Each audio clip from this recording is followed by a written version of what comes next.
Can you feel the tension? You know what's coming up next, don't you? You all know what's coming up next. What can I... My cock. That's always coming up, but I'm trying to keep it down. So, what can I tell you? I'm excited. I'm standing backstage and I'm all jittery. It looks like I've taken a little bit of crack. I haven't. I'm just excited. It's the moment we've all been waiting for. What can I tell you? I read this guy's book about 2 years ago, and this is some of the most powerful shit I've read. The guy's mind-blowing. He's got a radio show. He's been all over the place. He's got crazy fans. He's amazing at what he does. He loves helping people as well. He just like Dave, this guy will go on for hours and hours, even if it's like one person or 100 people. He doesn't give a shit. He'll stand there and he'll help people and help them and just keep. And he loves this stuff. He's passionate about it. He changed my life. He's changing everybody's life in the room and thousands of people. And he's amazing. I'm really happy. He's like Dave. I consider him one of my mentors. I love the guy. Please go crazy for Alan Roger Currie.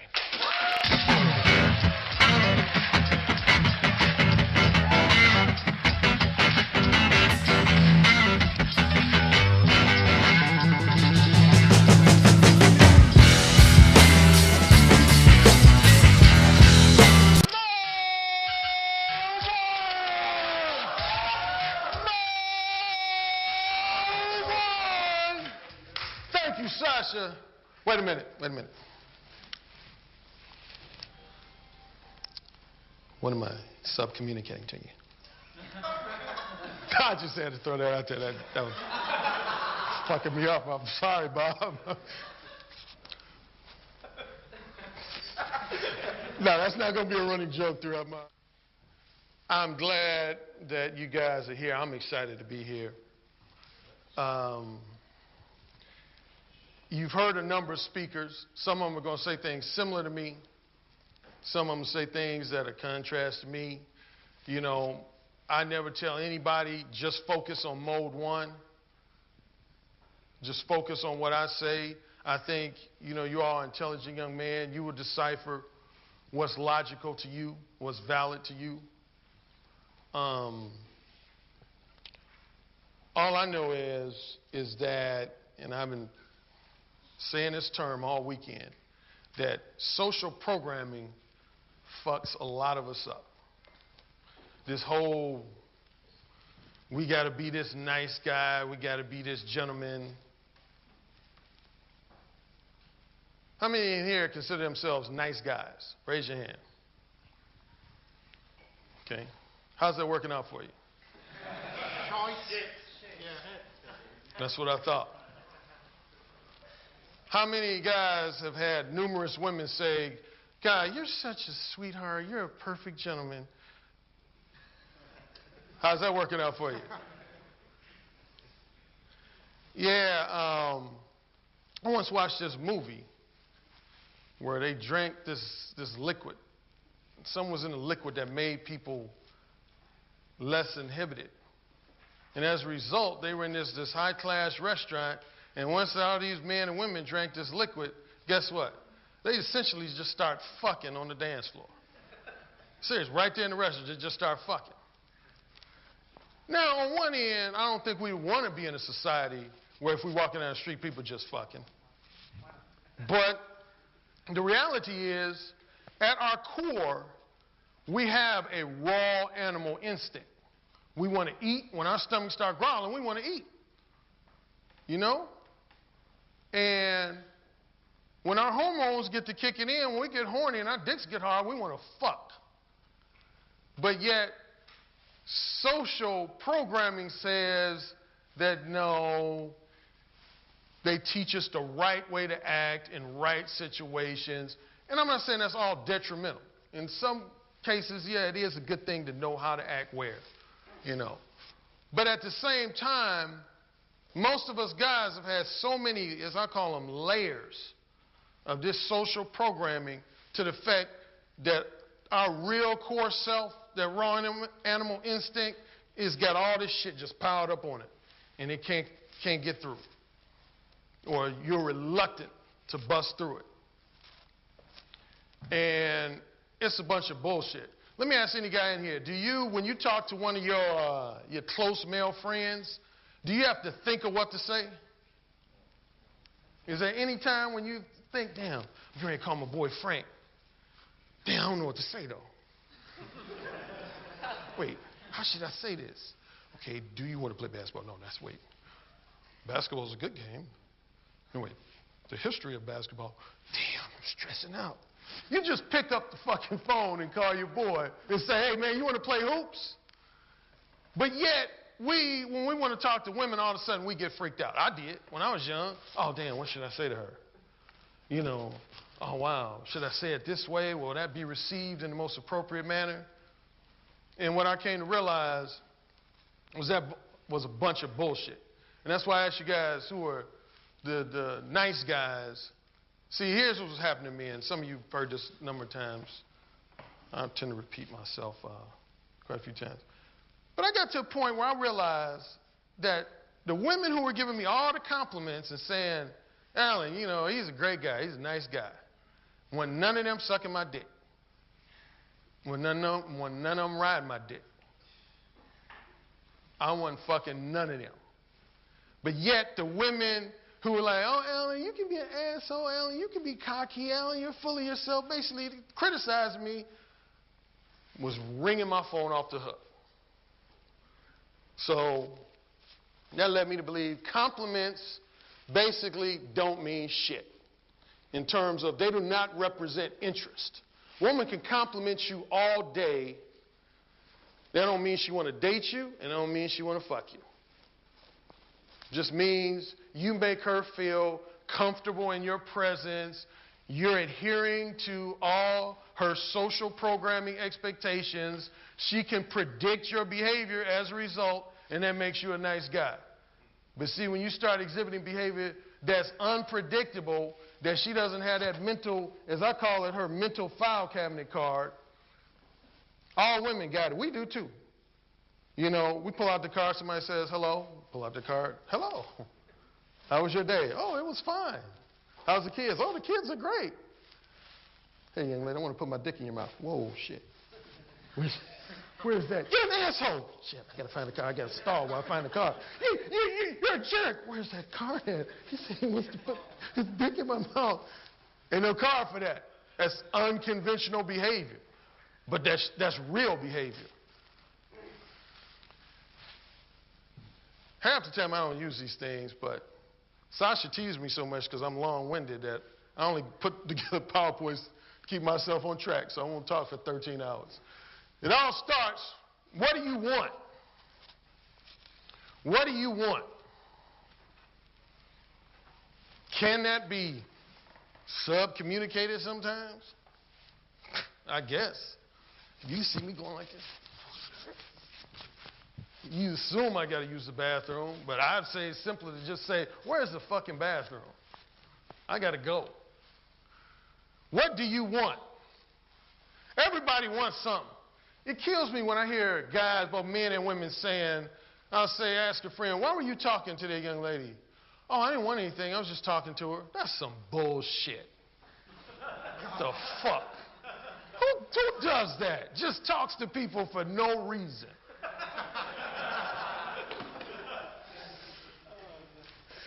Hey, why are you picking up that bottle? Well, I don't know. No reason. I didn't want anything. I would just go around picking up water bottles for no reason. You always want something. You always want something. Tangible, intangible. It might be, I want to hear his sense of humor. I want to hear that best joke he got. I want to be entertained. That's what I want. With him, I might want $100 from him. Him, I might want the wisdom of how the expertise he has maybe on changing my engine oil or something. But you always have a motivation. We as human beings, we're always motivated for something. Dating relationships. The reason why you are approaching a woman, usually, unless she's some woman who can help you change your engine oil or something, is because you want to have sex with her. It's just a matter in what context. Long-term monogamous sex, long-term non-monogamous sex. We all want female companionship. All single heterosexual men want female companionship. Anybody in here do not want female companionship? I would beat your ass if you want to raise your hand. Yes, nah, ain't nobody in here. Who wants platonic female companionship? Raise your hand. Who wants? Do you want to go out to like a nightclub bar and say, hey, damn, dude, I'm looking to meet some new platonic friends. Damn, look at her over there. Oh, shit, yeah, I want her to be my platonic friend. Hey, can I ask you your name? Well, is Lisa? You want to be my platonic friend? You ever go scoping out to get a platonic friend? You raise your hand. Nah, but sometimes friends that you haven't been with can introduce you to friends of theirs that you want to be with. Oh, I won't deny that. I won't deny that. But you just said it yourself, though. Ultimately, you're using them almost like a wing woman to get you. That's not the destination.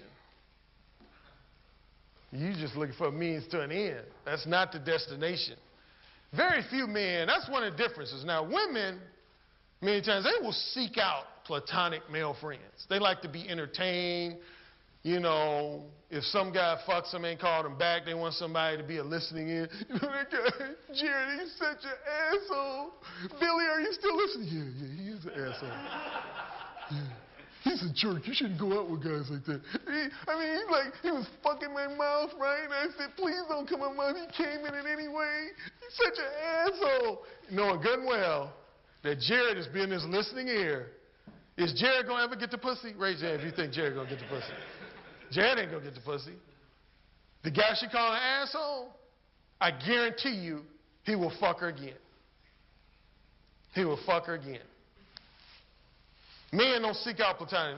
Most of the women I became platonic friends with was usually women I started out trying to date or fuck. And didn't work out. And we just kept running into each other. I said, well, shit, you know. Or women I might have went to junior high, high school with, you know, we just developed relationships years ago. But I don't think any man actively, consciously goes out for platonic female companionship.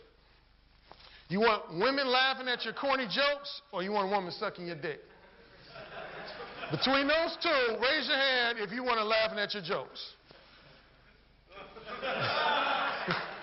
That's cute. Now, a lot of people have felt like I'm kind of attacking humor, and I'm not. Like, for example, right now, you guys, I'm saying different things, you guys are laughing, but it's not my objective to come up here and be funny. It's my objective to come up here and share my experiences and share wisdom. So when you're talking to a woman in the context of you just, say, expressing your interest, she just happens to laugh at something you say, you know, that's not anything wrong with that. What I'm talking about, though, is when you specifically, like, say, before you hook up with Denise, you say, okay, wait, I got the one rabbit joke story, and then I got, you know, the friend, he hit the popcorn bottle over my head story. Don't do that shit. Don't, please. Ain't nothing about a woman's funny bone connected to her pussy getting wet. Let me ask somebody, have you ever had a woman, like within a 5-10 minute span, be bending over, cracking up laughing, and then right after that say, ooh, shit, you got my pussy wet? Has that ever happened? I've never experienced that. I would like somebody to enlighten me if they've known that to happen. But I've never been with a woman where she's like, oh, Allie, you are so funny. Oh, my God, stop. Oh, shit, you got my pussy wet. There's a time for laughter, but don't make that your objective, having a woman laugh at you, because going back to that platonic thing, that's what they want platonic friends for. Most women, if you notice, I guarantee you pay attention to this, most women rarely have platonic friends who have boring personalities. They're usually guys who are reasonably funny and, again, willing to be that listening ear.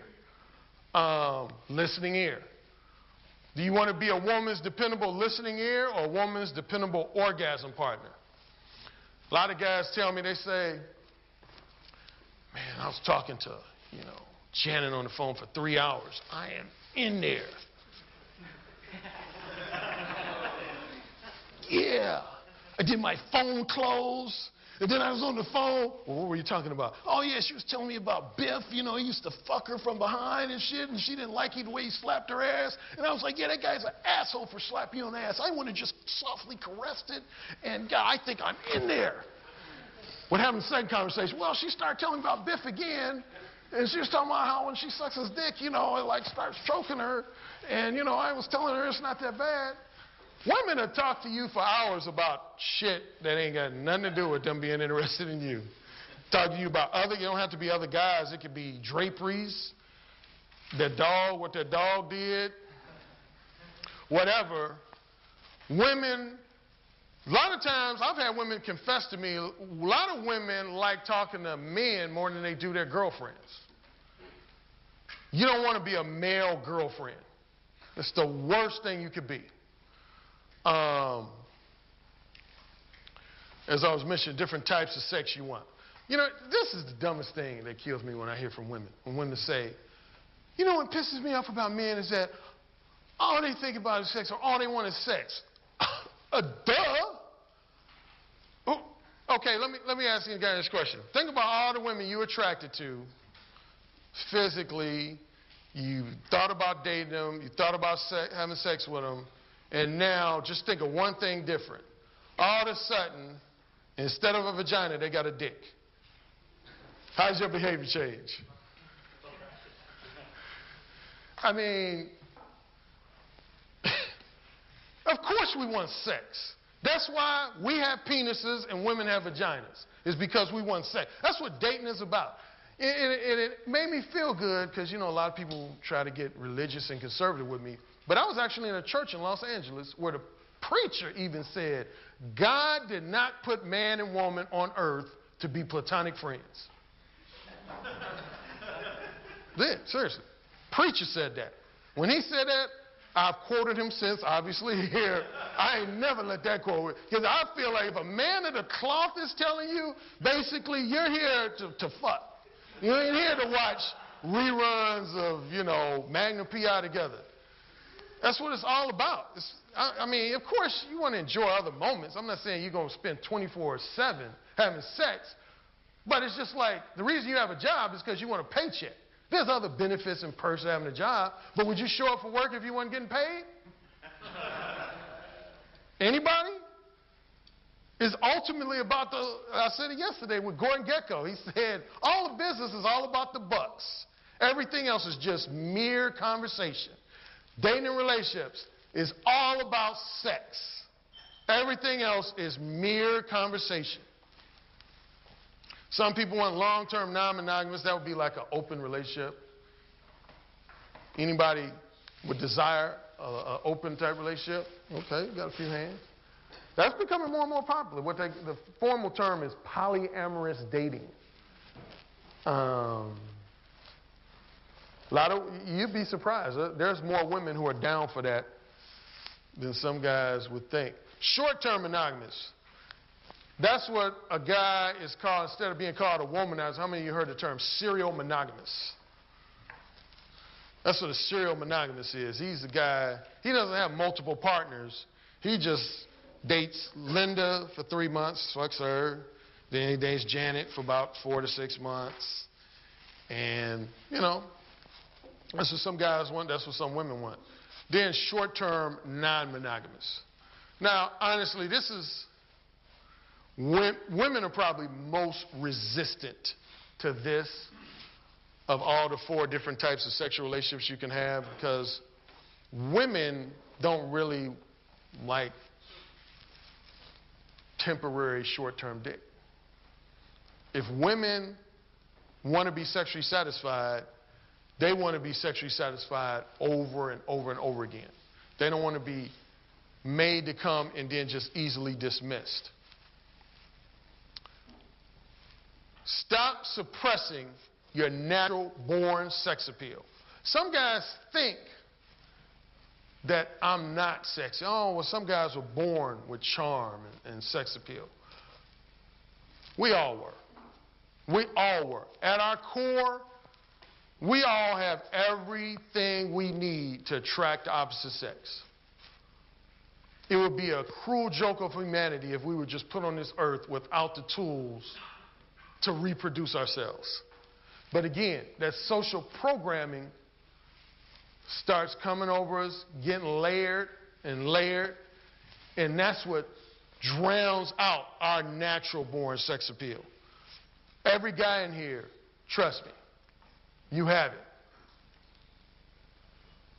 Real confidence and a secure ego intimidates others and makes them feel uncomfortable. We're talking about friends, platonic friends. I had one female friend. And I would always, see, I was talking about being funny. I would always be funny with her. I remember one time I was in her presence, and I just wasn't in the mood to be funny. And I gave her this really pensive, direct eye contact. And she couldn't handle it. She stepped back. She's like, whoa. And I looked at her like, what's up? She said, Alan, when you're very serious and you give me that deep stare, she said, your presence becomes exceptionally intimidating. What a lot of us learn is not to make that happen. And I think in the long run, that acts as a disservice to us. That's when we start being this nice guy. Because we learn that when we be in our real selves and we got that underlying raw animal instinct and our real confidence and a secure ego, that we would make a lot of people, and primarily women, feel uncomfortable. You yawning or you got your hand up? Okay.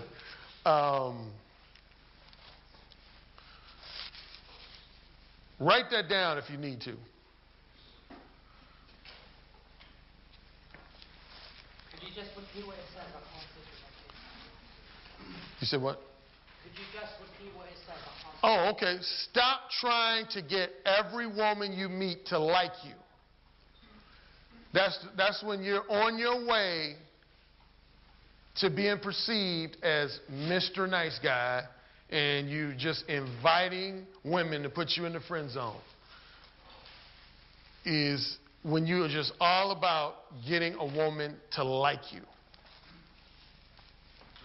Those people that would be intimidated by that, you just ignore those people and just live your life and do it. Exactly. Yep, you answered your own question. Because I agree with that. I definitely think that's true. I think other fellas don't like it if they see you doing well, and you get a lot of criticism from women too. I definitely get a sense of that. It's when you kind of want to be liked and you turn that on, you realise that you lose some people that are around you. Do you know what I mean? Yeah, I was having dinner last night with some of the guys, and I told one guy a quote that I read from Eddie Murphy. Matter of fact, he has two quotes relevant to what I've been talking about. One, he said, the irony of trying to be liked is the more you try to be liked, in the long run, the less you are liked. Because you start trying to please both sides of the fence. For example, you try to please the guys who use cocaine and the guys who don't. The guys who physically abuse women and the guys who don't. The vegetarians and the meat eaters. You can't please everybody. When you're being your natural self, somebody's going to fucking dislike you. I mean, that's just real. If your natural thing is, I'm against the use of illegal drugs, then obviously people who are in favor of them are not going to like you. There's people who don't like me because of mode 1. And surprisingly, you find this surprising, I probably would estimate I have a higher percentage of guys that dislike me more than women. Seriously, a lot of guys, some guys that I've talked with, they're so used to trying to lie their way into a woman's pants, trying to bullshit their way into a woman's pants. And for those that it's working to a fair degree, they don't want a philosophy like this coming along change. I had a guy, still a few of the guys, I did a presentation in Chicago. Funniest thing, this guy comes up to me, tall black guy in this all leather suit, and he has this buddy. You ever seen a guy who has a buddy as their personal yes man?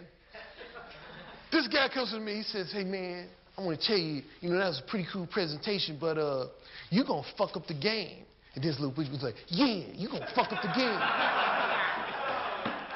Then he was like, man, I got hoes all over Chicago.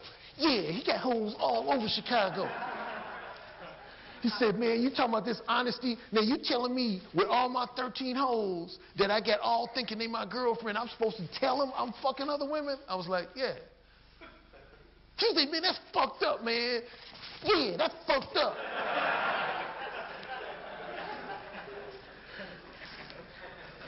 I said, dude, I ain't gonna tell you to change your behavior, but I'm gonna tell you, don't fancy yourself a pimp or a player, because you're not.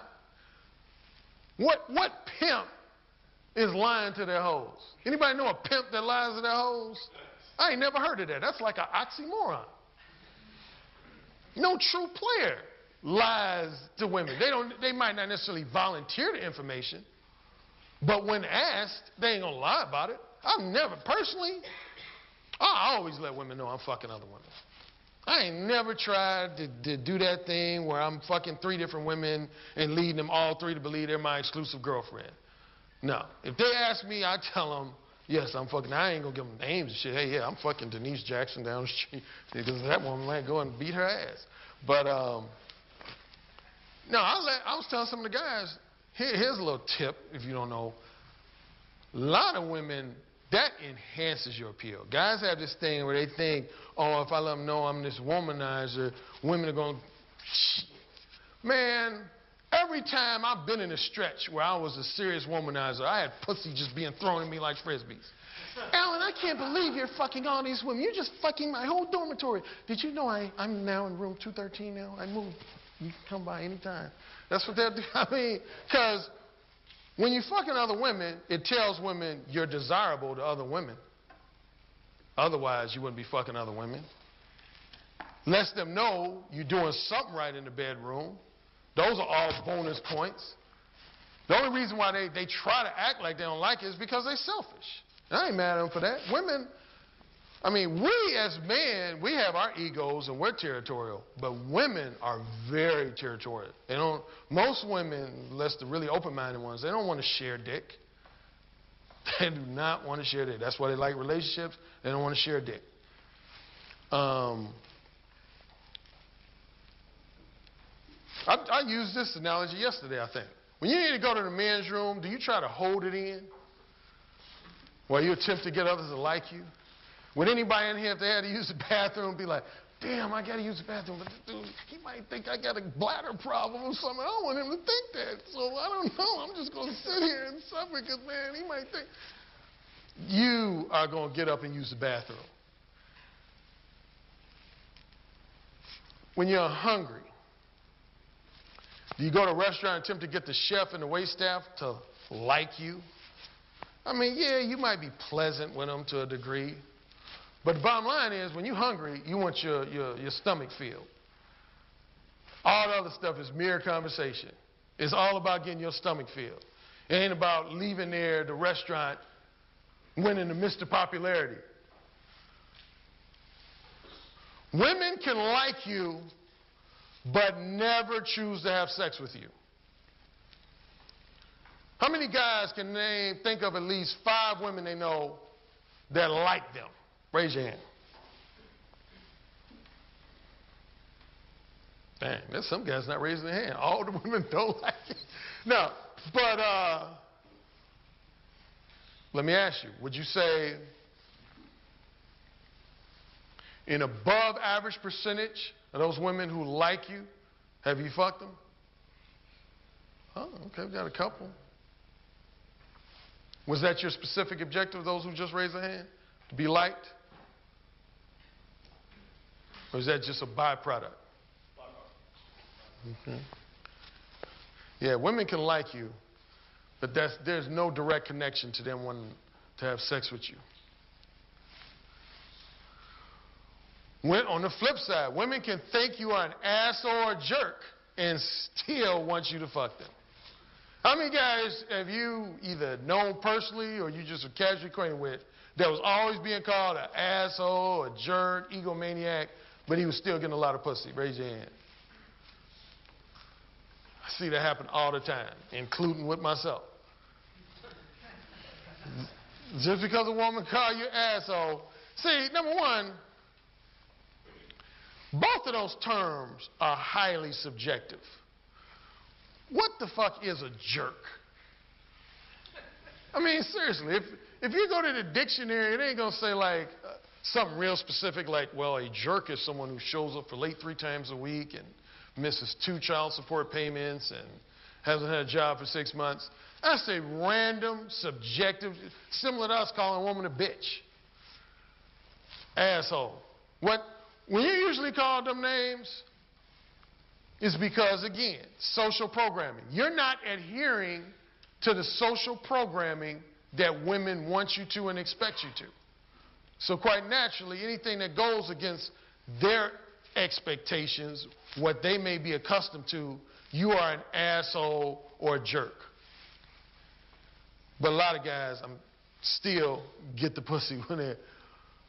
Seduction is not about getting a woman to like you. No connection. Again, that's not to say you should ever specifically try to be an asshole. That's just as bad to me, if not worse, than being a nice guy. It's trying to be an asshole. Like my buddy David X. David X, I love this guy to death. Now, David X is just real. He's just as real as a motherfucker can be. Now, because he's his real self, you got those who love him to death. Love him to death. But he has his share of both men and women, I'm sure. I've heard a few men on my show. God just recently said, David, you can be such an asshole.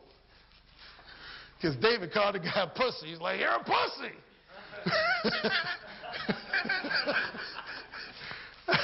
But yeah, seduction is not about getting a woman to like you. And that's when guys get into the mode 2 zone. Talking about that a little bit later. Mode 2 is they put too much emphasis. Why are you afraid of rejection? That's the big thing. Man, I don't want to get rejected, man. I approached this 5 women. What's the guy you had? Open up the sets. I don't use that talk in this day. I'm just like, I approach women. I don't know about all the sets and shit. But why are you afraid of rejection? Let me see. I'm going to do a little 2-minute exercise. Whoever you sit next to, and I know it's not going to work with the odd number seats, but try to find somebody, and I want you to take 2 minutes, and this is what I want you to do. Like you two, for example. I want you to tell them your name and say, can I borrow 100 pounds? And then I want you to basically be like, hell no. And then I want you to turn around and ask him like, hey, you know, can I use your car for the weekend? I want you to just be like, no. So everybody ask somebody next to them for a favor. Can they borrow money? Can they use their car? Can they wear their clothes? And the other person just say no.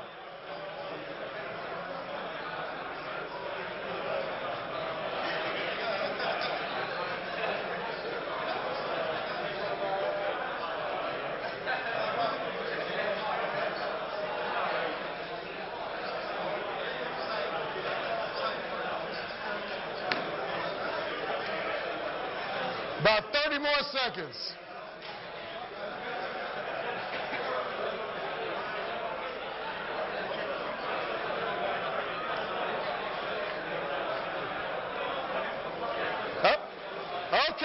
Okay. Now, here was an interesting visual. All you guys were rejecting each other, but these two guys, what's your name?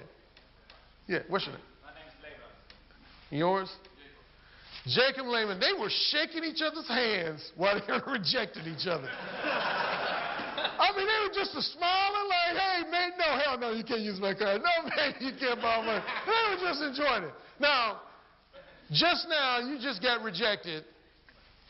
Did anybody, is anybody going to go home and, commit suicide? Anybody going to go home, call their buddies, like, man, this dude sitting next to me, man, this fucking dude rejected me, man. Fucking pissed me off, man.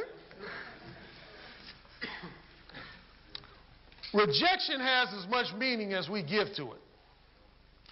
And I know some guys sitting here like, okay, well, that's our own gender. It's different. Yeah, but mostly no.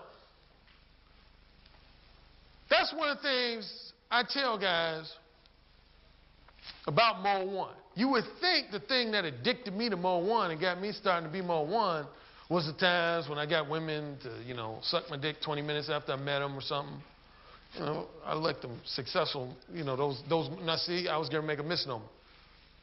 I was going to call those times the times my interests were reciprocated as the successful. And that's a mistake. That is a mistake. A lot of guys on message boards will say, well, what is your success rate? And I always ask them, what do you mean? Because, see, for me, this is what I consider success in Mode 1. If I see a woman standing there and I'm standing against a wall and I give in to my fears and I just don't approach them, that means I failed. If I go up to that woman confidently, I'm Alan Roger Currie, we need to hook up soon. Oh, I'm sorry, I'm married. I've been married for 3 years. Yeah, I got rejected, but that wasn't failure to me. I had the balls to walk up to that woman and tell her what my interest was. So just the fact that I took action, that's my success. That's my success. I'm not going to attach myself to a result that's in control of a woman. When a woman spreads her legs for me, that is her choice.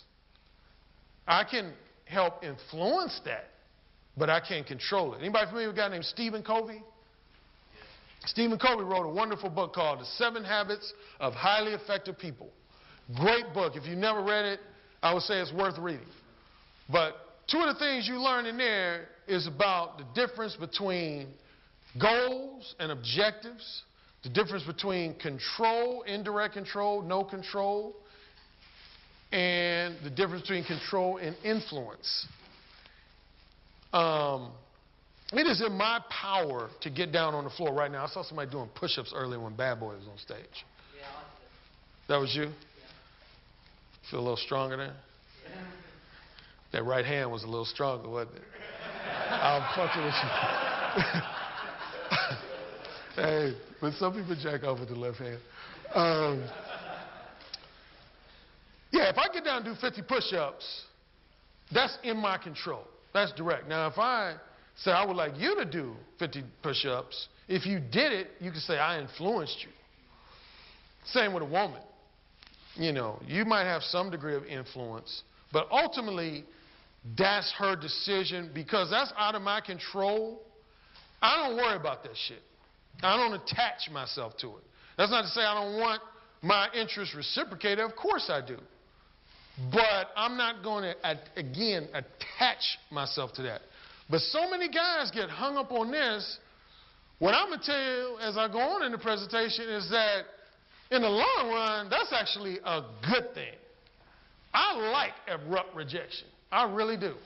What I don't like is when a woman wastes my motherfucking time. Oh, my goodness, I can't stand that.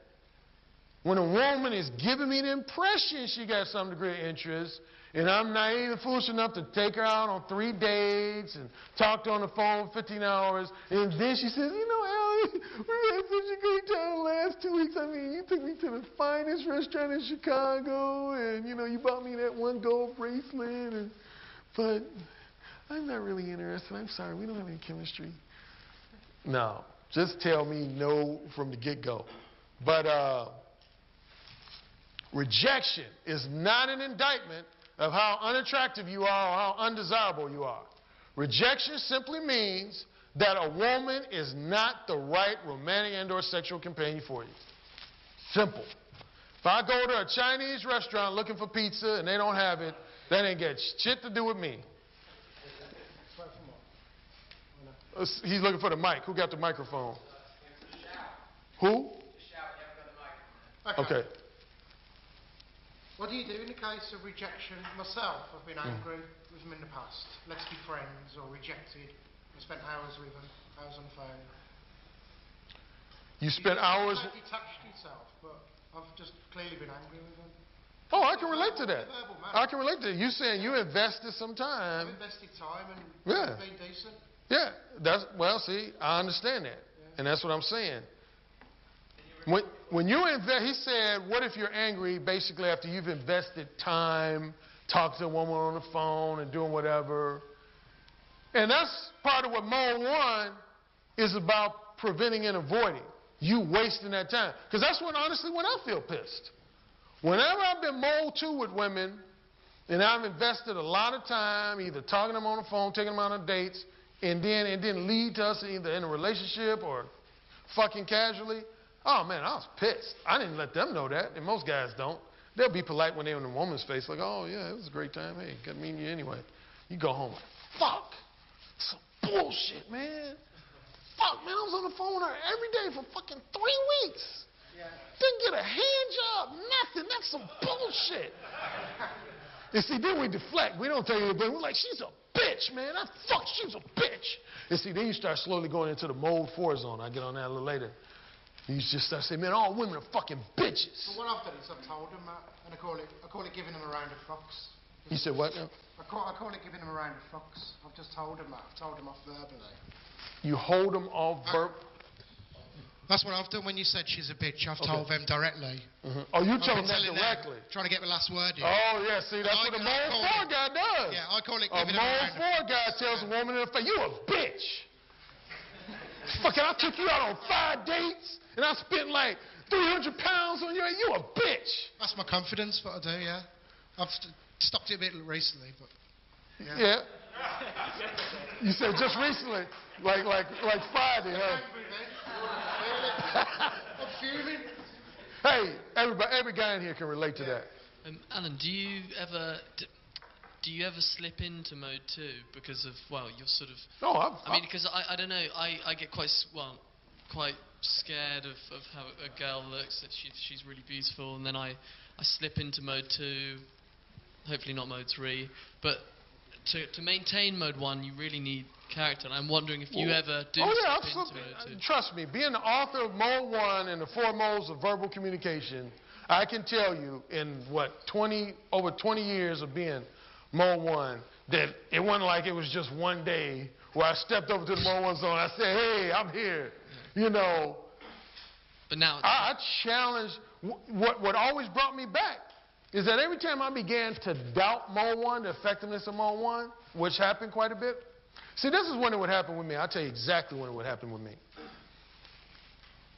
Is I would meet certain women, and you know us men, we kind of like to evaluate. The most common thing is the 1 to 10 thing. You know, this woman's a 10. Or we're thinking this woman is classier because she's more educated. And honestly, I would give into that. Like, if I was dealing with what I call the skanky women, I never regretted being mode 1. But then when I dealt with the higher caliber, I would sometimes say, well, with this one, I think I'm going to need to be mode 2. Only to find out, in the short run, it would always work. Maybe for the first few days, for the first couple weeks, I'd be like, yeah, maybe mode 2 is better. Sure enough, long run, man, I'd be in the bathroom like, why did you do that? Because, man, women, once they see they can manipulate you and get you to adhere to the social program they want you to just, if you keep a score, just ding it for them. Ding, ding, ding, ding, ding. I don't care if it's woman, got her PhD. Women with PhDs suck dick too. Trust me on that. Women who come from well-to-do families suck dick too. I know that might be revolutionary thought to some guys in this room, but if you were like me, I made a mistake. Well, yeah, she's in a nightclub with all that makeup on and that short dress. Yeah, I know she's sucking dick, but not that woman with that plaid sweater and that conservative garb and those nice fashionable glasses. No, that woman is sucking dick twice as much as that woman.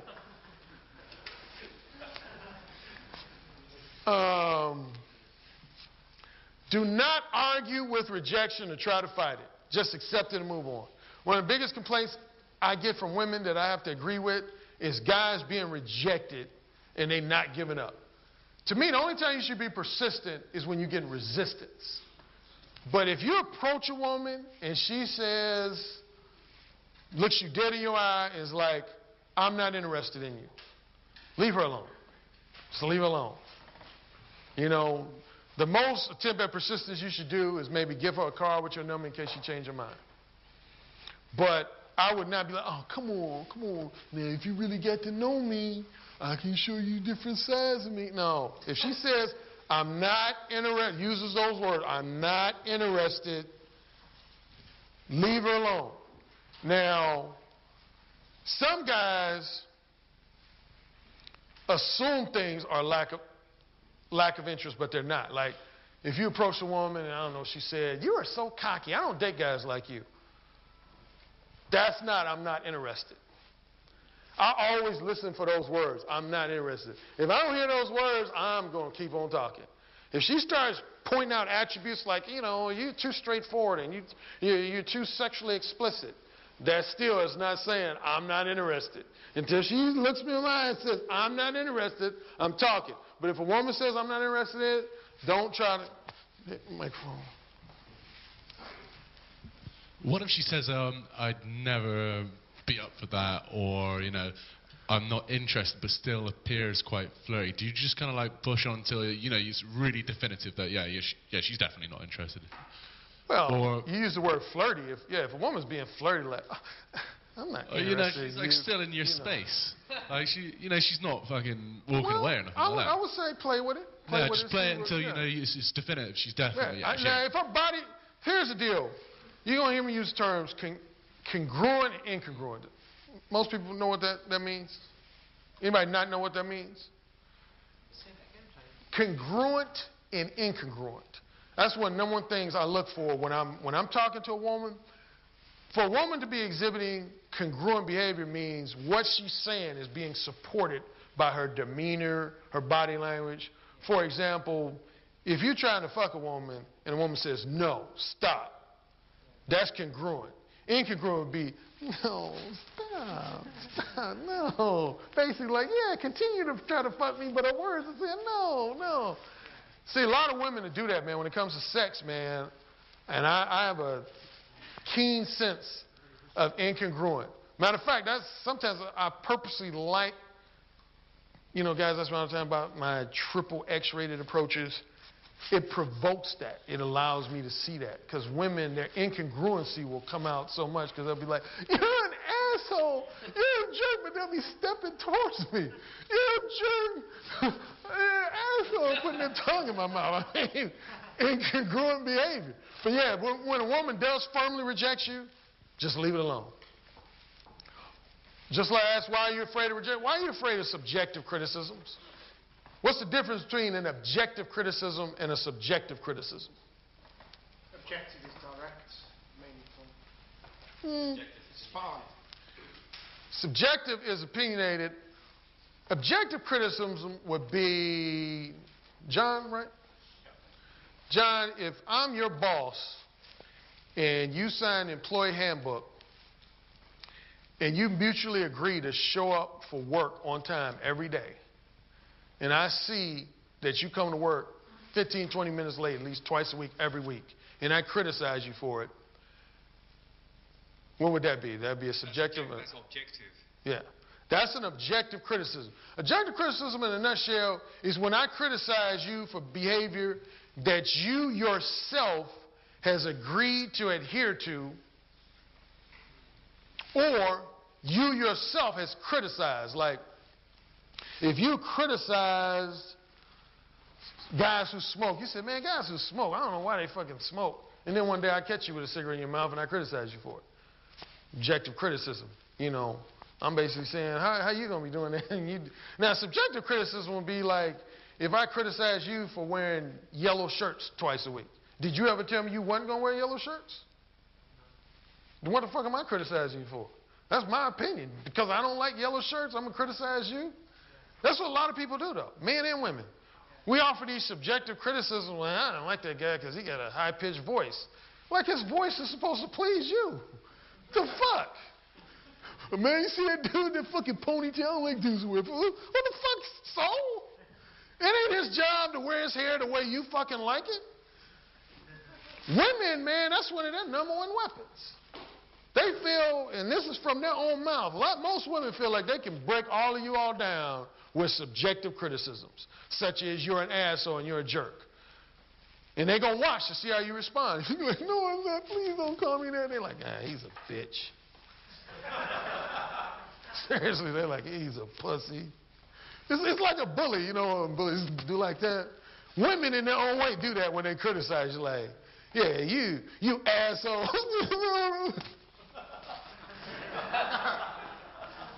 Don't let me have another criticism. You pig. No, I'm not a pig. Man, I always look at women, whenever they start criticizing me, like, what it look like, I don't give a fuck what you think of me. You still standing here. Trust me, I don't think there's a criticism that a woman can express to a man that I have not heard. Seriously, I almost want to think I've in the Guinness Book of World Records. What if the most beautiful woman criticized you? The most what? Beautiful woman criticized you. Oh, I've had a lot of beautiful women criticize me. I've had a lot of beautiful women criticize me. Matter of fact, yeah, quite a few beautiful women criticize me. I mean, I can't think of something that I ain't asshole, jerk, sex craze, no manners, no parental upbringing, degenerate, juvenile, delinquent. And you know what the funniest thing, and this is not even a joke.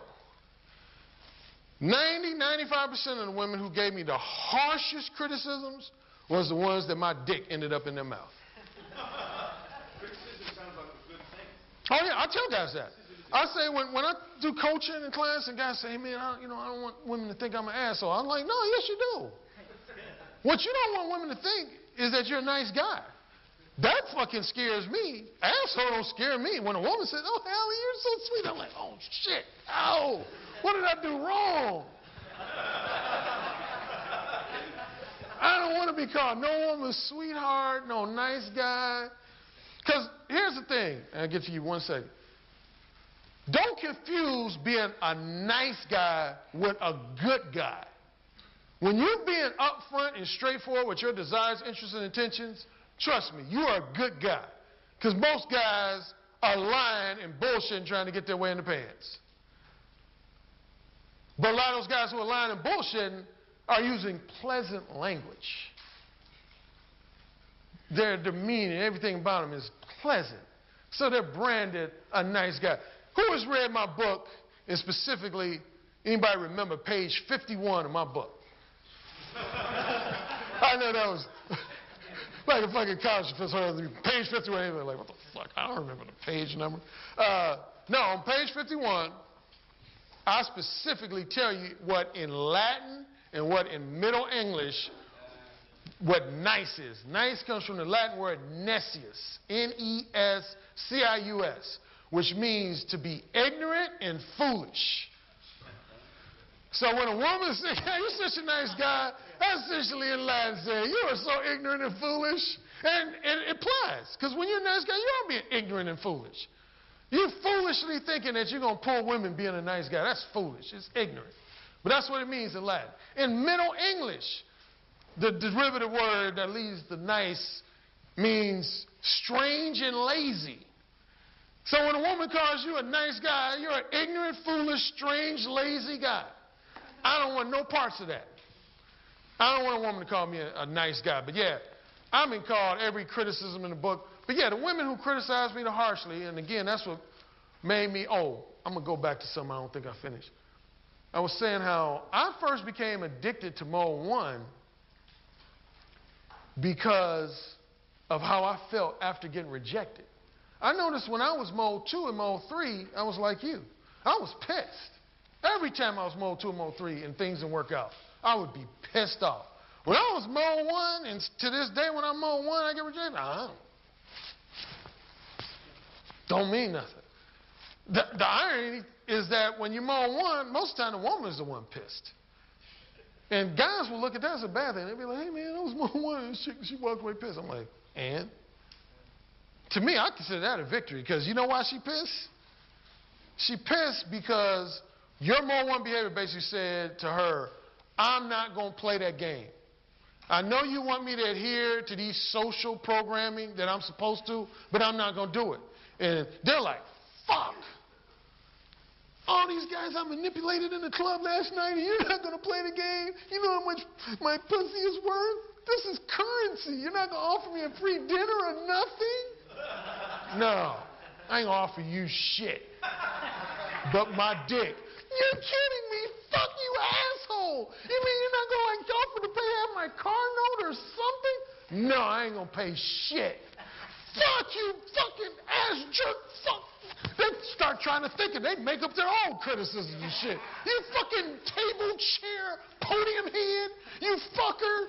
Because they just pissed at you. Because, see, some of the people in their life told them. I had an argument with a woman in Los Angeles.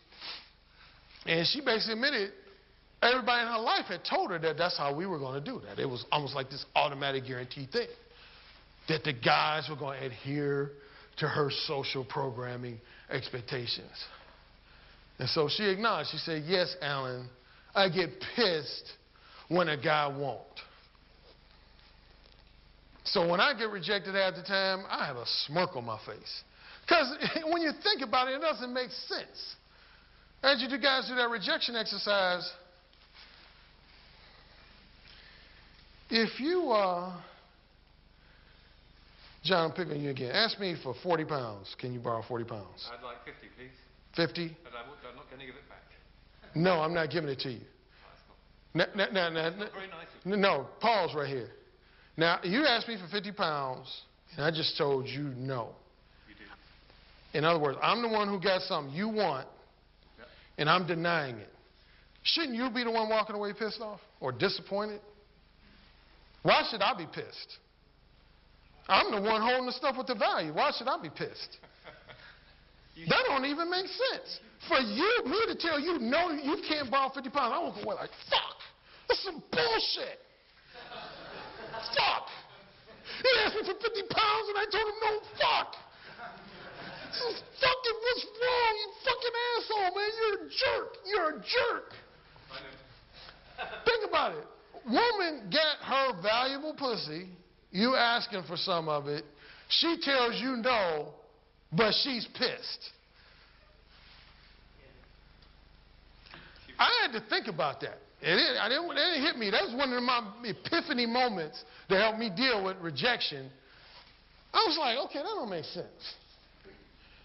She's denying me something I want, but yet she's pissed. And then as I start analyzing things, I realized it's because of what I told you. And then women I would talk to them, they started admitting it reluctantly. But it's because they pissed again. They're pissed because they can't manipulate you. They can't get you to act the way they want you to act. Most women, particularly the ones with egos, they want to get you to act the way they want you to act. That's where that whole nice comes from. That's what they're essentially saying. When they say, oh, you know, I met Ralph, he's such a nice guy. The translation to that is, damn, I can get him to act just the way I want him to. Matter of fact, Ralph, bark like a dog. Woof, woof, woof. Jump high. See, he's so good. He's such a good puppy. Yes, he is. But see, then when you got the guy over here, you know, as they call him, the bad boy, she's like, okay, now you're going to take me out to dinner, right? He's like, suck my dick. She's like, oh, shit. My mom didn't tell me that guys would do that. They told me that I would get guys that just jump through hoops and do somersaults for me. Wait, let me try one more time. So you're going to go to the opera with me? I said, suck my dick. Oh, fuck, what's wrong? He's not responding to the way I want him to respond. And here's the kicker. I was just telling some guys upstairs. You got some guys out here, and I'm going to go ahead and say guys without backbone, who are willing to act the way a woman wants them to act. There's a slang term in Chicago, we call that thirsty. Guys would say, black guys would say, oh man, look at him, he acting so thirsty. And what that means is, the guy's like, yeah, I act the way you want me. You want me to take you to dinner? Yeah, I'll do that. Yeah, you want me to wash your car? Yeah, I'll do that. Yeah, I just want to date you. I'll do anything you want to. And here's the thing. Women will try so hard to get you to act the way they want to act, and guess what happens when you do comply? They don't fucking want you no more because they don't respect you. In their mind, they're like, you're not a man. I can get you to do whatever the fuck I want to do, No woman's going to feel secure with you because she's going to feel like any other woman can get you to do what the fuck she wants you to do. So they're going to think to themselves, well, shit, I know I ain't the most attractive, sexy woman on earth. So if I can get this guy to jump through hoops and do somersaults, then that blonde over there with the big tits can do the same thing. And that brunette over there with the nice ass can do the same thing. That's how they're thinking. Worst thing you could do, it's quoted in my book. I start all my chapters with quotes. And this woman, there's a magazine called Essence Magazine. Woman flat out said it, and they had this piece. I want to say the piece was on manipulation. She said, when I first meet a man, the number one thing I'm going to try to do is see if I can control him, dominate him, and manipulate him. If I can, I will continue to toy with him and fuck with him until I'm bored. But if I can't and I'm attracted to him, I'll pursue him relentlessly until he is mine. I'm sorry, I forgot you had a question. I forgot it as well. I'm sorry to take so long. The question I had, if you go X-rated mode 1 in close proximity to other males, maybe your friends, and also females, surely that could present a major issue if they took offence on behalf of what you said, especially the males. I could imagine it could even turn into violence.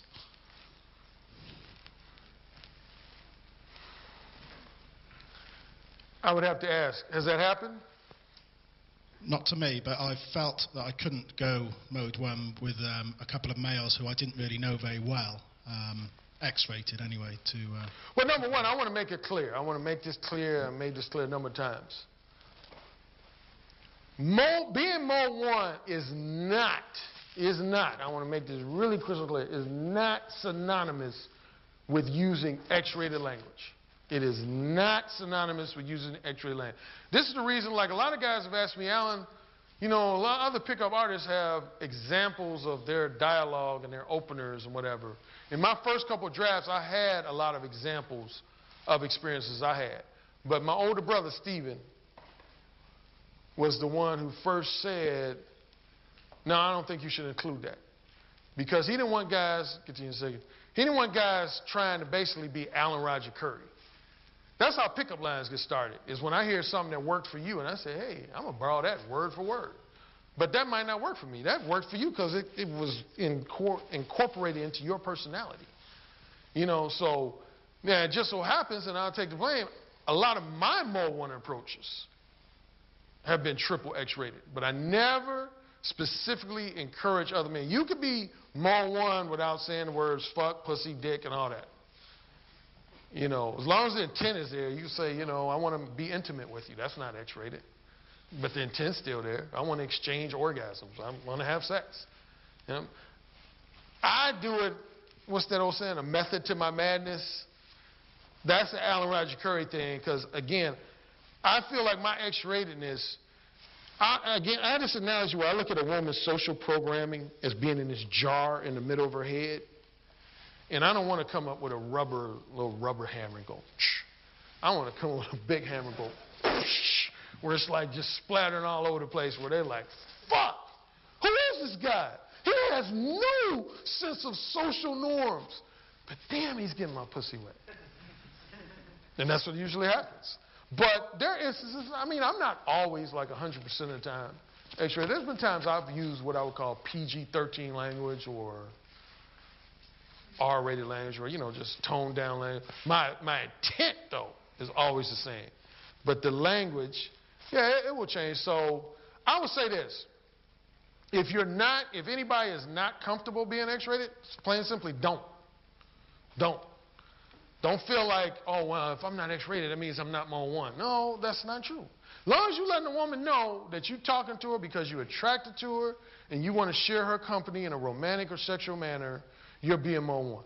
The language is totally up to you.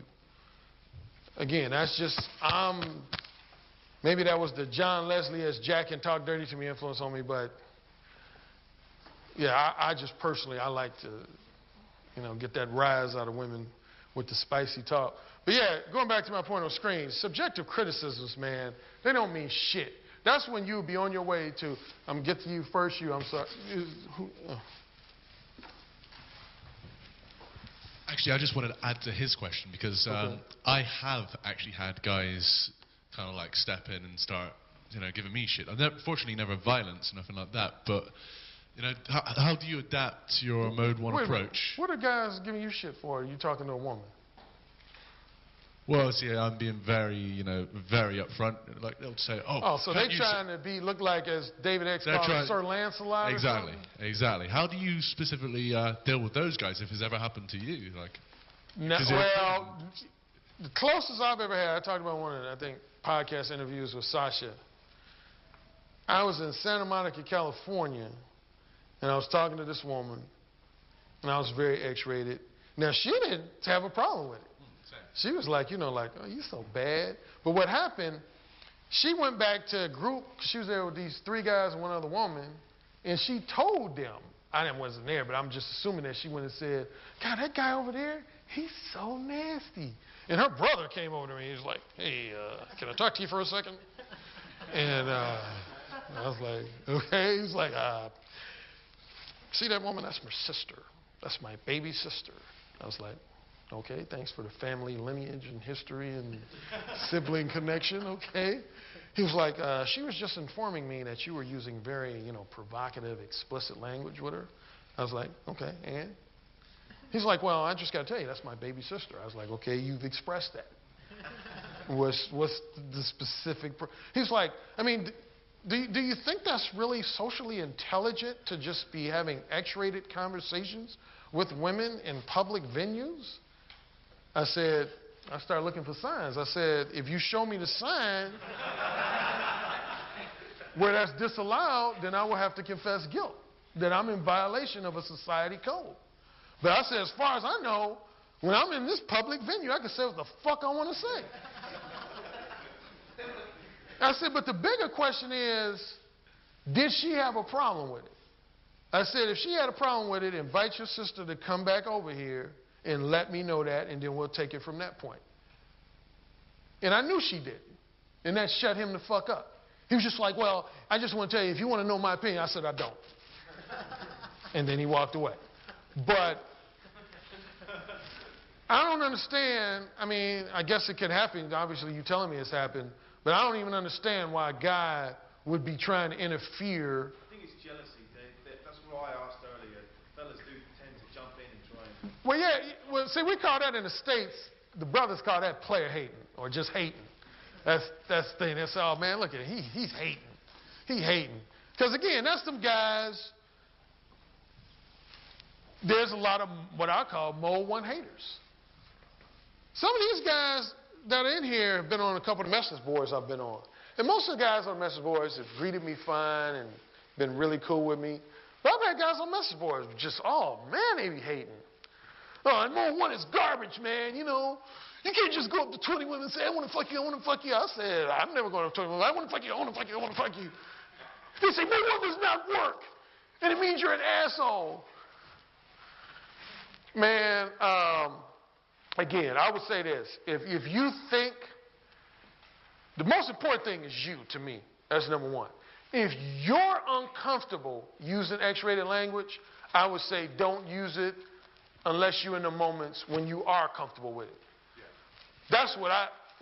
That's my decision maker. I don't give a fuck about nobody else. All I care about is, am I comfortable with saying it? But as far as worried about, am I going to get subjective criticisms? Let me read this real quick. Subjective criticisms do not mean anything. They're nothing more than evaluations of your behavior and or judgments of your behavior based solely on one person's opinion. One of the reasons why provocative language is frowned upon is related to that movie I told you I saw, where then people drank that liquid and they got less inhibited and they just start fucking in a restaurant. Seriously, if we were all our real, raw, natural selves, I mean, you literally took away all the layers, man, I'm telling you, I'm not even saying this facetiously. I think we would potentially have people, like on the streets, you'd be going to Starbucks. You'd be like, God, they're just fucking. Wow. Because we would be able to talk to women in a way that would immediately get them turned on. Like, I've had women tell me that. They say, Alan, I hated when you came into the library and you started talking about my pussy and stuff. I said, why? Because you were getting me wet. And I was like, I was in the library. And it was getting me wet. I wanted to fuck right there. I was like, we could have fucked right there. I mean, do you think, honestly, do you think a woman's pussy has like some kind of appropriate meter on it? No, can't get wet here. We're in a public library. We're in the airport here. No, can't get wet here. Oh, shit, we're in the bedroom. Yes, we're allowed to get wet. Same with your dick. Your dick, the only reason why you control yourself in certain places is because you use the power of your intellect, mind over matter, body, or whatever, to exercise some self-control, but sexual arousal is sexual arousal, wherever the fuck it is. You know, and quite honestly, I've had some, you know, that's when Mode 1 among my friends started becoming legendary because, dude, I was having women either fucking or sucking dick everywhere. I had a woman in literally a 24-hour grocery store on her knees sucking my dick. I fucked a woman in the hallway of a hotel. Oh, man, that's just too many stories. I don't want to get into Alan's story time, but very few of my most interesting stories have been in, say, a conventional bedroom. I mean, I'll give you one. In an office. I remember one time, I was in Bloomington, Indiana. That's where I went to school, Indiana University. And I wanted to get a summer job. So I went to this office to drop off my resume. And the place where I had a resume, the woman's assistant was there. Really attractive, black woman. And she said, "May I help you?" I said, "Oh." No, she was in the office next door. That was it. The door I was going to was closed. And she said, "May I help you?" I said, "Well, I was going to drop my resume." She said, "Oh, they're out for lunch for the next 55 minutes. If you want to, I can either take it or you can wait in here." Now, of course, since she was attractive, I said, "I'll wait." So we started, and she said, "You know, so you trying to get a job?" I said, "Yeah, I did." You could say a minute and a half, 2 minutes of small talk. Then just out of the blue, I saw this bathroom in the office. I said, "Has anybody ever just like fucked the shit out of you in that bathroom?" And she went like, you know, like. She's like, "Oh my God, where did that come from?" I said, "I'm waiting for an answer. Has anybody ever fucked the shit out of you in that bathroom?" And she did her little theatrics like, you know, "Oh my God, you're so bold and you're so forward." And I was like, yeah. Sure enough, she answered. She said, "Well, actually," when they dropped their voice, like somebody was around. "Well, actually, you had this one ex-boyfriend. We did in there." And anyway, I said, "You know what? I don't want to fuck you in the bathroom." But there was this like thing with a typewriter. Most of the young guys in here don't even know what a typewriter is, do you? Now that we got computers and stuff. Yeah, man, she on these white leggings. I just slid them things down. I fucked her right there in that office. It was, man, somebody up there, I don't think they would look up for me when I'm fucking, but somebody looked up on me because her boss wasn't supposed to be back until about 10 till. I think I got finished fucking her at 25 till by literally 2 to 3 minutes after I came. Her boss all of a sudden came back all early. Man, I was like, whew. I was close. But yeah, man, fucked her right there in the office. A woman, anywhere you get her pussy wet, she gonna be willing to fuck. And again, unless she does the mind over matter thing. And matter of fact, one of my close calls, I was in LAX airport, got BMO 1, woman sucked my dick in the stairwell, and we got caught from security, man. They brought us in the office, and it's funny, I have to confess this publicly, I turned Mode 2. I was like, like, "Oh, come on, guys, give me a break." The woman who sucked my dick, she was like, "Oh, you guys are some punks. You gonna arrest us for this shit? You know people get there." And finally, the guy was like, "Oh, okay. You know, I'll just give you a warning." But anyway, point being, sexual arousal knows no venue, no time. And that's where, again, we learn to control ourselves in public. We learn to act this way at a funeral, act this way at a wedding, and act this way while we're in a classroom. All that's learning. And do not get into arguments with women that involve nothing more than exchanges of hearts. I'm telling you, man, women that's when they'll see if they can break you down. They'll try to get you in those exchanges of opinions. I don't buy into that. Never do. you know, because they want to be able to say, you're an asshole, so you'll say, no, I'm not an asshole. Once you start saying stuff like that, no, I'm not an asshole, why do you say that? You just bought into her game. Inside, she's smiling. She wants you to engage in that argument. Because if she catches one wrong thing you say in that exchange, she's going to break you down. If she felt like she break you down, she ain't going to fuck you. There's one point I can't get my head around. With this criticism of women, if you go up to them and you're mode 1, they always come out with the arguments, well, you're only here for sex only. You're only here for the pickup. You're sleazy. You're a sexual predator. How would you comment on that? I say, when you go into a restaurant, you're only there for food. That's fucked up. How come you can't go and talk to people in the restaurant, see how their families are doing stuff? Why you just got to go to the table and eat? Nah, dude, I don't even engage in stupid shit like that. Sexual predator, that's what I'm saying, man. They're trying to bait you.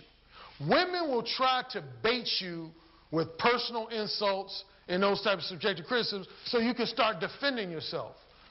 They want to put you on a defensive. I don't allow women to put me on the defensive. My desires are what they are. I'm not going to, 98% of the time, I'm not going to even acknowledge something like that. I know, as long as you know what you are, I know that I'm not a sexual predator. I'm a man who enjoys sex. I enjoy it sometimes in a long-term monogamous relationship. I enjoy it sometimes in a short-term non-monogamous, such as a one-night stand. I'm not going to apologize for that. I'm not going to apologize for that for no woman. Because that's what, when he was asking me earlier about, have I slipped back into mode 2, that's what I realized. See, early on, I used to let that type of shit fuck with me. Women's criticism, I let them bait me in. And man, that left me more fucked up. When I would start doubting, like, damn, am I too horny? Am I too sex crazed and shit? Only to realize that women was just fucking with me, man. So I don't even acknowledge that. My attitude is, at any given moment in time, either a woman wants you to fuck her or she don't. There really ain't no in between. She either wants you to fuck her or she don't. If she doesn't want me to fuck her, I would rather her just say, I'm not interested. And the ones who genuinely are not interested usually do. Again, I say with full conviction, the vast majority of women who've given me the harshest criticisms, dude, I've been at parties where I've literally, and my friends and my brothers witnesses, I've had women curse me the fuck out. I'm talking about, I think I said this yesterday. I said, Bob, I've had one seductions where Bob was filming me in the first, say, 10 minutes. You would have been like, oh, shit, I've got to get a refund for this ticket. This guy he's a loser. He's getting cursed out. But what you wouldn't see is either a few hours later or a few days later or in some cases a few weeks or a few months. I would give you a classic example. One time I was in L.A. with a buddy of mine. Met this woman, Japanese woman. She was, what's that called? Rollerblading. And she on these tight, what's that, the spandex deal? Anyway, I was mode 1 with her. Oh, man, she let me have it. She for like 10 minutes was just going off of me. And my buddy even was like, damn, I don't think this mode 1 stuff works, dude. I don't know if I'm going to try this, man. She went the fuck off on you, Alan. But I gave her a card. I said, I'm confident that you're going to call me, but I'm going to let you go for now. Following weekend, this same buddy comes over my crib, and we talking. All of a sudden, my bedroom door opens. Who comes out of it? My buddy was like, fuck. Dude, how did you pull that off? Dude, I saw her, man. She cursed you the fuck out. I was like, that's the beauty of mode 1. All that shit, again, man, all that shit is, man, that theatrical stuff, I can't reiterate this enough. That's social programming frustration. When women are not interested in you, they just literally like flat out not interested, they don't go through them changes. Most women know they're not going to go through, they're not going to invest 10, 15, 20 minutes trying to insult you. That's not worth their time, a woman who's not interested in you. But it's worth the time of a woman who's frustrated and wants you to back down from your rebellious ways and adhere to the social programming that she wants you to, it's worth it for her to give you 20, 30 minutes worth of shit because she wants to know that what she's been brainwashed to believe is true. In her mind, she can't believe that you're a guy and you're not buying into this shit. You're not a guy who's not buying into the fact that you should take her out to dinner 3 times before even mentioning the word sex. How dare you? Didn't you get the handbook that says that you're supposed to take a woman out 3 times before you even bring up sex? Matter of fact, I always ask women, when women say, you know you're not supposed to say stuff like that. You know it. And I say, okay, where's the handbook? Oh, you know what I mean. Go ahead. Alan, I have 2 questions. My first question is, if you do not use X-rated language, do women still criticize you, and if so, for what? Oh, for one sex. Even See, here's the deal, before you go on. A lot of women, and I've been saying this all weekend with different guys I talk to individually, most of us guys, and we shouldn't be doing this, we should actually copy women and feel like that our dicks are worth $2 million in between our legs. But see, we're more down to earth, and we just feel like our dicks are our dicks. Women, that ain't the case. Some women, maybe. I'm not going to generalize all of them. But most women, from their brainwashing and their experiences, they start looking at that as currency. Their pussy is currency. When they're walking down the street, they're looking at this guy and saying, damn, I know my pussy is worth at least 5 dinner invitations from him, and I know my pussy is at least worth of offering to help me with my car note, and I know my pussy is going to have him motivated to send me on a trip to Switzerland, and I know my pussy is going to have me living in his house, his mansion for free. They feel like something should be traded. They don't feel like they should just trade pussy for a dick. Are you kidding me? And guys, when they fawn up to them and play up to their egos, that's like looking for that slot and you just adding coins to their value and shit. And so when a guy comes from on one, like when John Leslie and Talk Dirty to me said, I wouldn't pay you shit. You know, when you have that attitude, they're like, are you fucking kidding me? I had Brad motherfucking Pitt. He was offering to take me to Tahiti to fuck me, and you're just telling me you just want to fuck me? So that's insulting to a lot of women.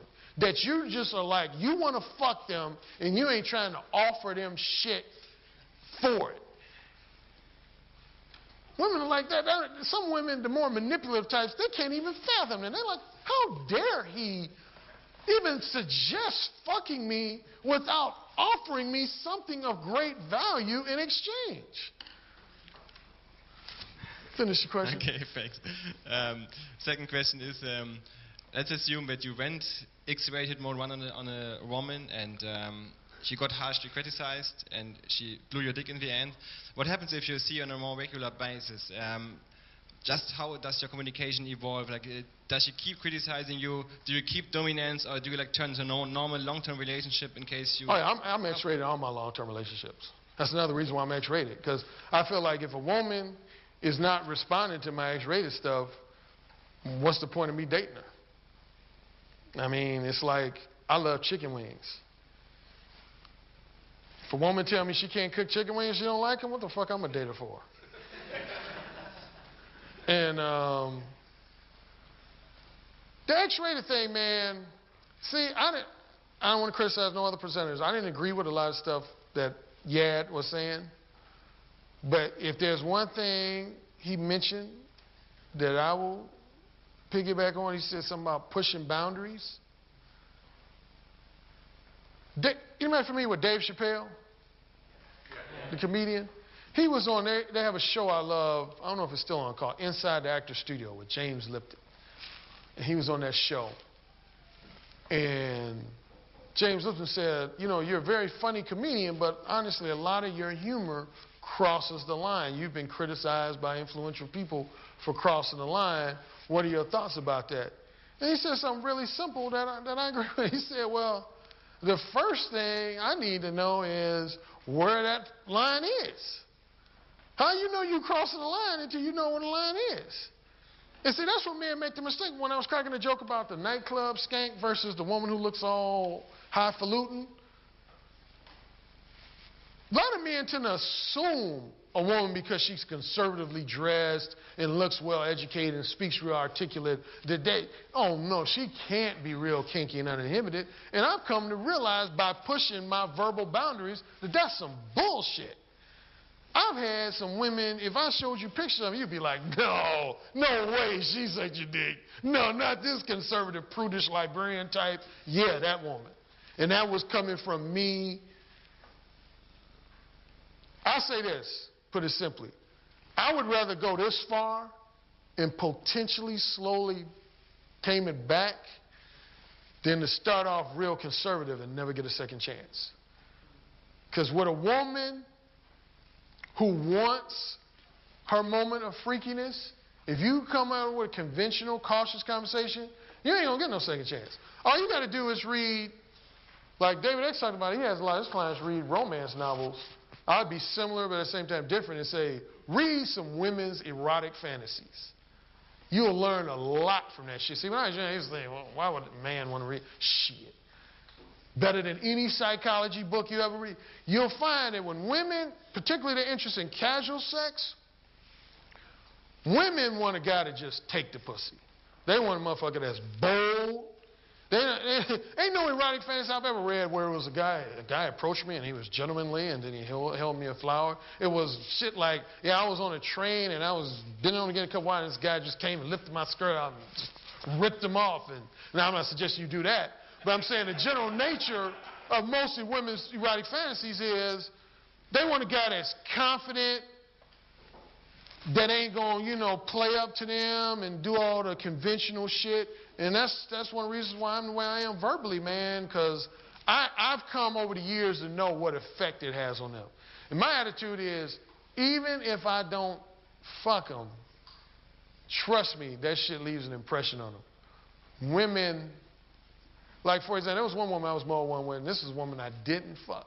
But she had the mistake of knowing a woman I do know. Like you could say, one of her girlfriends was also friends with me.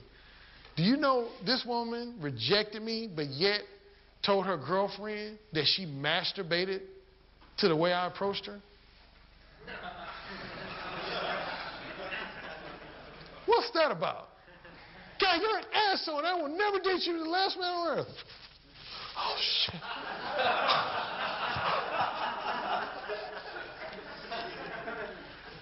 Fear, false evidence, I'm sure some of you have seen this before, false evidence appearing real. It's almost like if I had this, I don't know, so-sized styrofoam, what's the word I'm looking for? Anyway, just this panel, but it was painted to look like it was stone brick. And I said, come up here and punch it. Most of y'all, if you were convinced that that was a stone brick, of course, you're going to be like, I ain't punching my fist in there and break my hand. But then, if I showed you and punched through and you saw a styrofoam, you'd be like, oh, shit, ain't that a bitch? That's, to me, man, how most fears are. Most shit that I was afraid of is because my head was working on me, and I'll keep talking about this whole X-rated thing. I used to think, like most of the guys in the room, dang, if you're X-rated with a woman, you'll get slapped and you'll get a beer thrown in your face. Ain't never had none of that shit happen. And what I noticed is that once I overcame the fear, man, who was out? What's his name was out with me last night? Sash. I was out with a few guys, and there was a few women in this restaurant. Yeah, you were there. What I'm talking about? You were there. You remember the two black women I started talking to? Now, what? I wasn't talking to her for more than, 5 minutes? 2 minutes into that conversation, I had to talk about eating pussy. 2 minutes into that conversation, I went up to her, I said, hey, first I just said, I would love to take a picture with you too. And she was like, she knew my accent. She said, you American? I said, yes. And I was telling them that they were both attractive. Then I think Sash came in about a minute and a half or so into the conversation. Around the time Sash came and started talking to the other one, now this woman had a boyfriend too. She said, I said, I'm going to be here a few more days. We need to hook up. She said, oh, I have a boyfriend. And see, usually I leave it alone. I know some of you other guys might look for those books called The Boyfriend Destroyer and all that shit. Now, I respect my gender. I don't like to, fuck with women. But what made me be persistent, I said, simple question, I said, is he taking care of you? And she went like, eh. And ooh. That was a green light for me. When she went like, I said, oh, shit. I said, so he ain't fucking you right, huh? And then she was like, oh, yeah, you're so bad. I said, man, I said, I'd fuck the shit out of you. I said, I bet he ain't even licking your pussy right. She said, well, he does okay. I said, oh, I licked the shit out that pussy. She said, you're so bad. And I was like, shoot. I said, once you leave this restaurant, I want you to just have a visual image of my tongue just all over your pussy. I bet you she went home and played with her pussy. I bet she went home and played with her pussy. But yeah, man. Now, see, if I was giving in to fear, I would have said, oh, my God, there's no way I can just, I'm in a foreign country and talking to a woman and about eating pussy. Oh, my God. It's a true story. Yeah, see, they can vouch for me, man. And I've had shit like that all the time, man. Guys, I freak guys' friends out because they'll see me talking to a woman and they'll think it's a conventional conversation. Then when I come back to them, they say, hey, what were you talking about? I said, oh, I was talking about how I was going to fuck her mouth and shit. They was like, get out of here. She was like smiling and shit. She was like, Why do you let them go? Why do you let them go in the end?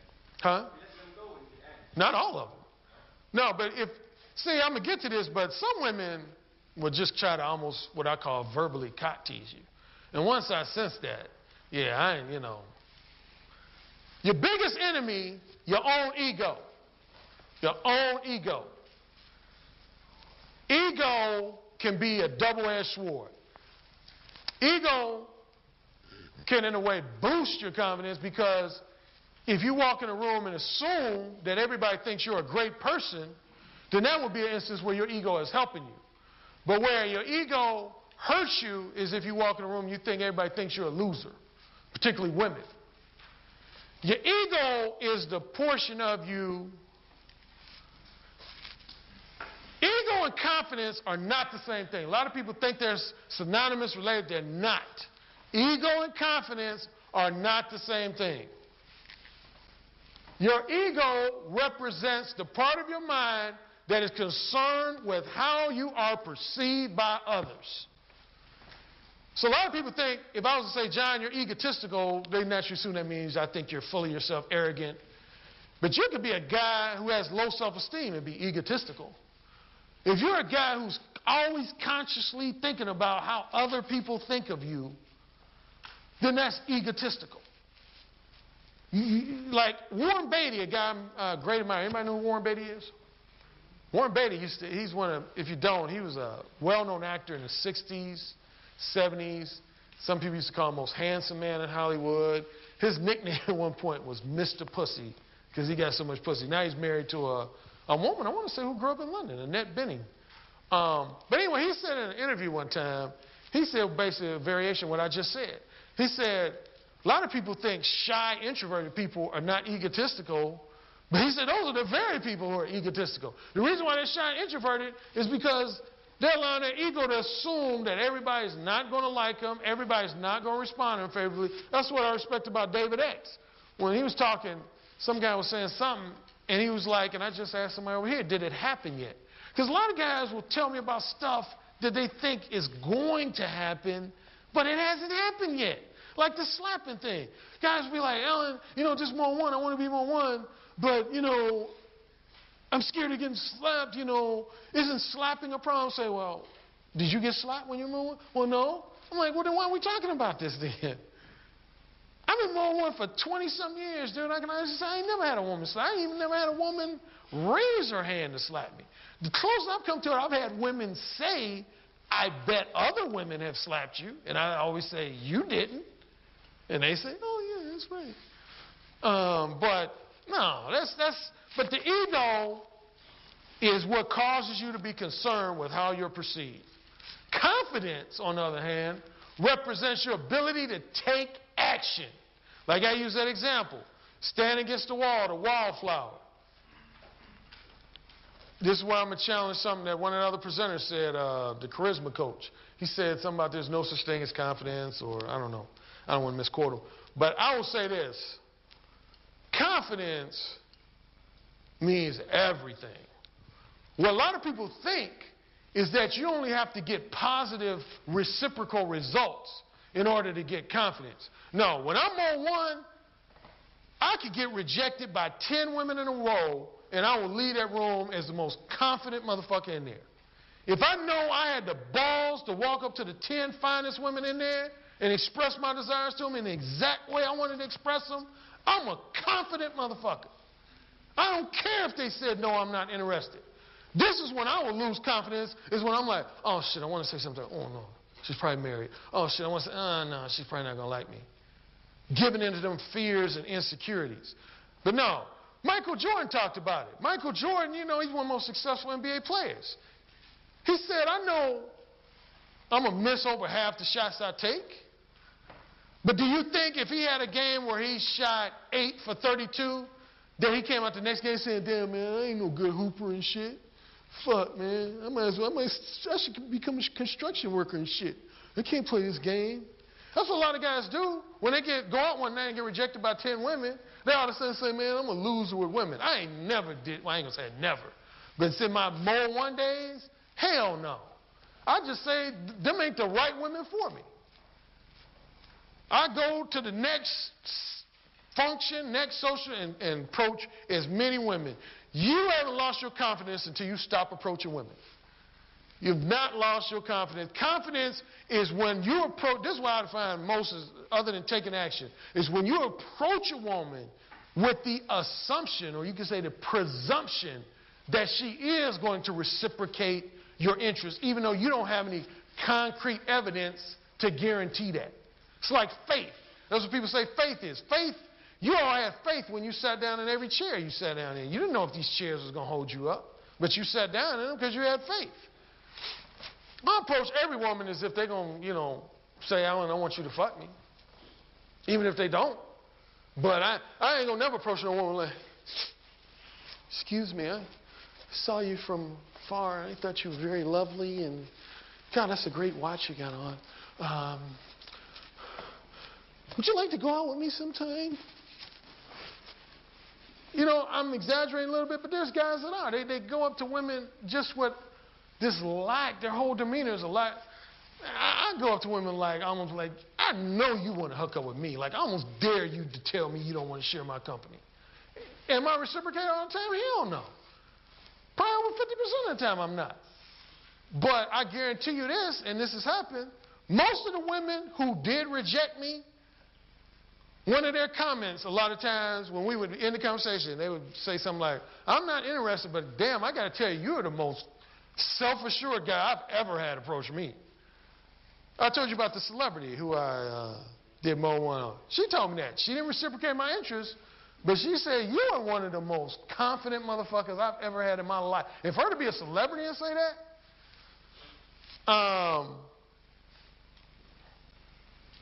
so compliments and criticisms are both highly rated, highly overrated. Compliments don't mean shit. They're nice, yeah, they're pleasant to the ears, but they don't directly lead to getting pussy. Like I said, I was having a lot of women compliment me, but I was in the friend zone. Women who was criticizing me was giving me pussy. So, this is an important thing. Who was that in here I was talking about? Iceberg. John Iceberg Slam. Iceberg Slam is a famous pimp from Detroit who's legendary among pimps, and he's had some books written about him. He's wrote a couple of his own books. I have one of his books. It's called just Pimp, The Story of My Life. He has a lot of passages in there that I love, but one important thing he said about women, and I know this to be true from my Mo One experiences, women are going to test you to see what type of man you are. They're going to test you. They're going to test you. They're going to test you. They're going to test you. They're going to test you. One of the ways is things I've already mentioned. I say 2 to 3 ways, most common examples of testing, is to can you ignore me test. Can you ignore me test. Woman to give you her number, take your number. So let's say you and a woman exchange numbers, and she might purposely go 3 weeks without calling you. If you call her like 2 or 3 times a day, every day, why haven't you called me? Oh, man, you just flunked big time. That woman's saying, this motherfucker can't even ignore me. He can't handle being ignored by me. They see that as weak. Criticism, I already mentioned. If a woman knows she can get you all defensive, break you down with subjective criticisms, that woman will feel like you have no backbone. How do you handle that? How do I handle it? Yeah. The criticisms? Well, how you handle it from ignoring you? Oh, shoot. If, like, say the example I use, if I exchange the number, I'm going to call a woman one time. Yeah. If she don't respond to that, she ain't never hearing from me again until she called me. I ain't going to ever be calling a woman multiple times, saying stuff like, why didn't you call me? I mean, I'm not going to say I've never done it. Yeah, my younger years, my pre-Mo 1, I did that a handful of times. Anybody see this movie called Swingers? I love that movie, too. And there's a scene where the main character, Jon Favreau, matter of fact, Jon Favreau owns a copy of Mo 1. He requested, we became MySpace friends. And he saw that I mentioned Swingers in that book.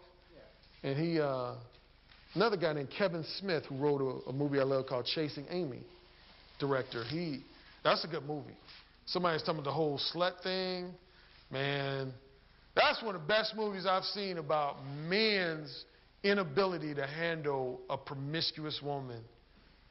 Chasing Amy with Ben Affleck. Got to see that movie. But Swingers, there's a scene where Jon Favreau does that. He meets this woman at this club, and he gets a number, and his boys tell him to wait 2 to 3 days. But he can't wait. He calls her that night. And I don't have nothing wrong with calling a woman the same night you meet him. What you don't want to do, when I call a woman, is to express an interest. Like, when are we fucking? I'm not going to call a woman and say, so what you up to? So, how's your dog doing? So, I don't understand why guys do that. But yeah, that's a test, women, the can you ignore me test, can you handle being criticized me test, and the third test I would probably say is the thing I was talking about, the currency. Can I get this guy to quickly offer me something, offer me free dinners, free lunches and shit? Once you Mr. Quick to, oh yeah, I'll take you out to dinner, and you need some money, I'll pay you. They immediately, in your face, of course, they'll be like, oh, you're so sweet. When you hear that, remember these words. When a woman says, oh, you're so sweet. Translation, oh, I can manipulate you so easily. That's what they're essentially saying. Oh, I can manipulate you so easily. Alan, I need to know what you said to the Japanese girl on roller skates. I went up to her, I said, you really know how, you got a talent for this rollerblading thing. And that was probably the only moment when she was smiling. She was like, yes, I love to rollerblade. I said, well, to be quite frank with you, I didn't give a fuck about rollerblading. I said, your ass looks so juicy in that, what is that, spandex? And she was like, oh my God, I mean, would you just come to Venice Beach to just look at women's asses? I was like, is that a trick question? And she said, well, I don't normally just meet guys and talk about my ass. I said, do I look like the normal guy? I said, I am not your atypical guy. And I said, I'm going to get to the point. I'm already visualizing myself bending you over and just fucking you doggy style. And I just started describing in detail how I would fuck with her in doggy style. And see, I told you, I look for things when I feel like I got a woman. Now, if she was insulted by that, offended by that, when you think she would like move away, especially she got wheels on her damn shoes, she could have just started moonwalking back or something. Now, she was criticizing me and making faces, but she was right there. She didn't move. Once a woman don't move, that's like giving me a green light. She was saying all the typical stuff like, golly, I mean, what kind of women do you interact with that just let you talk about sex like this? I said, well, I'm talking about fucking with you.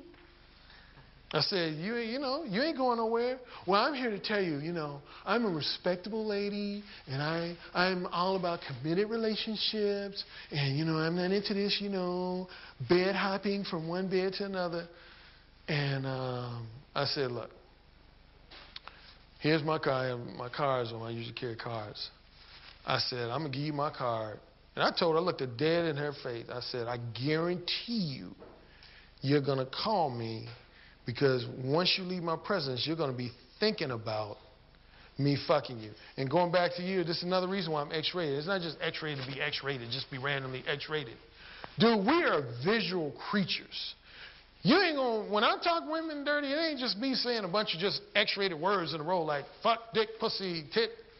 No, I describe shit that I know is conjuring up visualizations. Like, I won't just randomly say, hey, I want you to suck my dick. I'll say stuff like, I'm already picturing your head just going down real slow and then coming up. And then your lips, just the way they're just moving on my dick.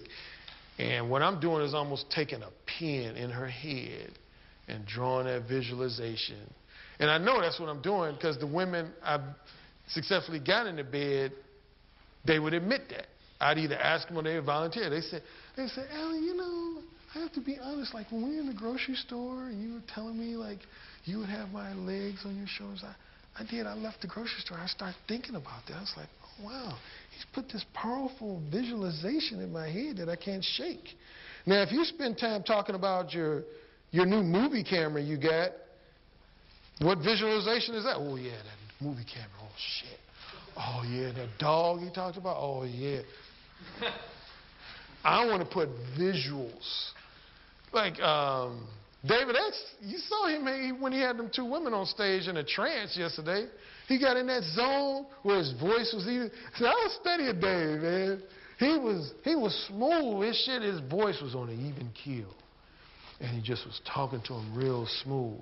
And the chick over here, I saw her. I look for what I call a tail. In poker, they say you got a tail. If you got a good hand, you scratch your eyebrow, that's a tail. One of women's biggest tails is their lips. When women get aroused, they do stuff like,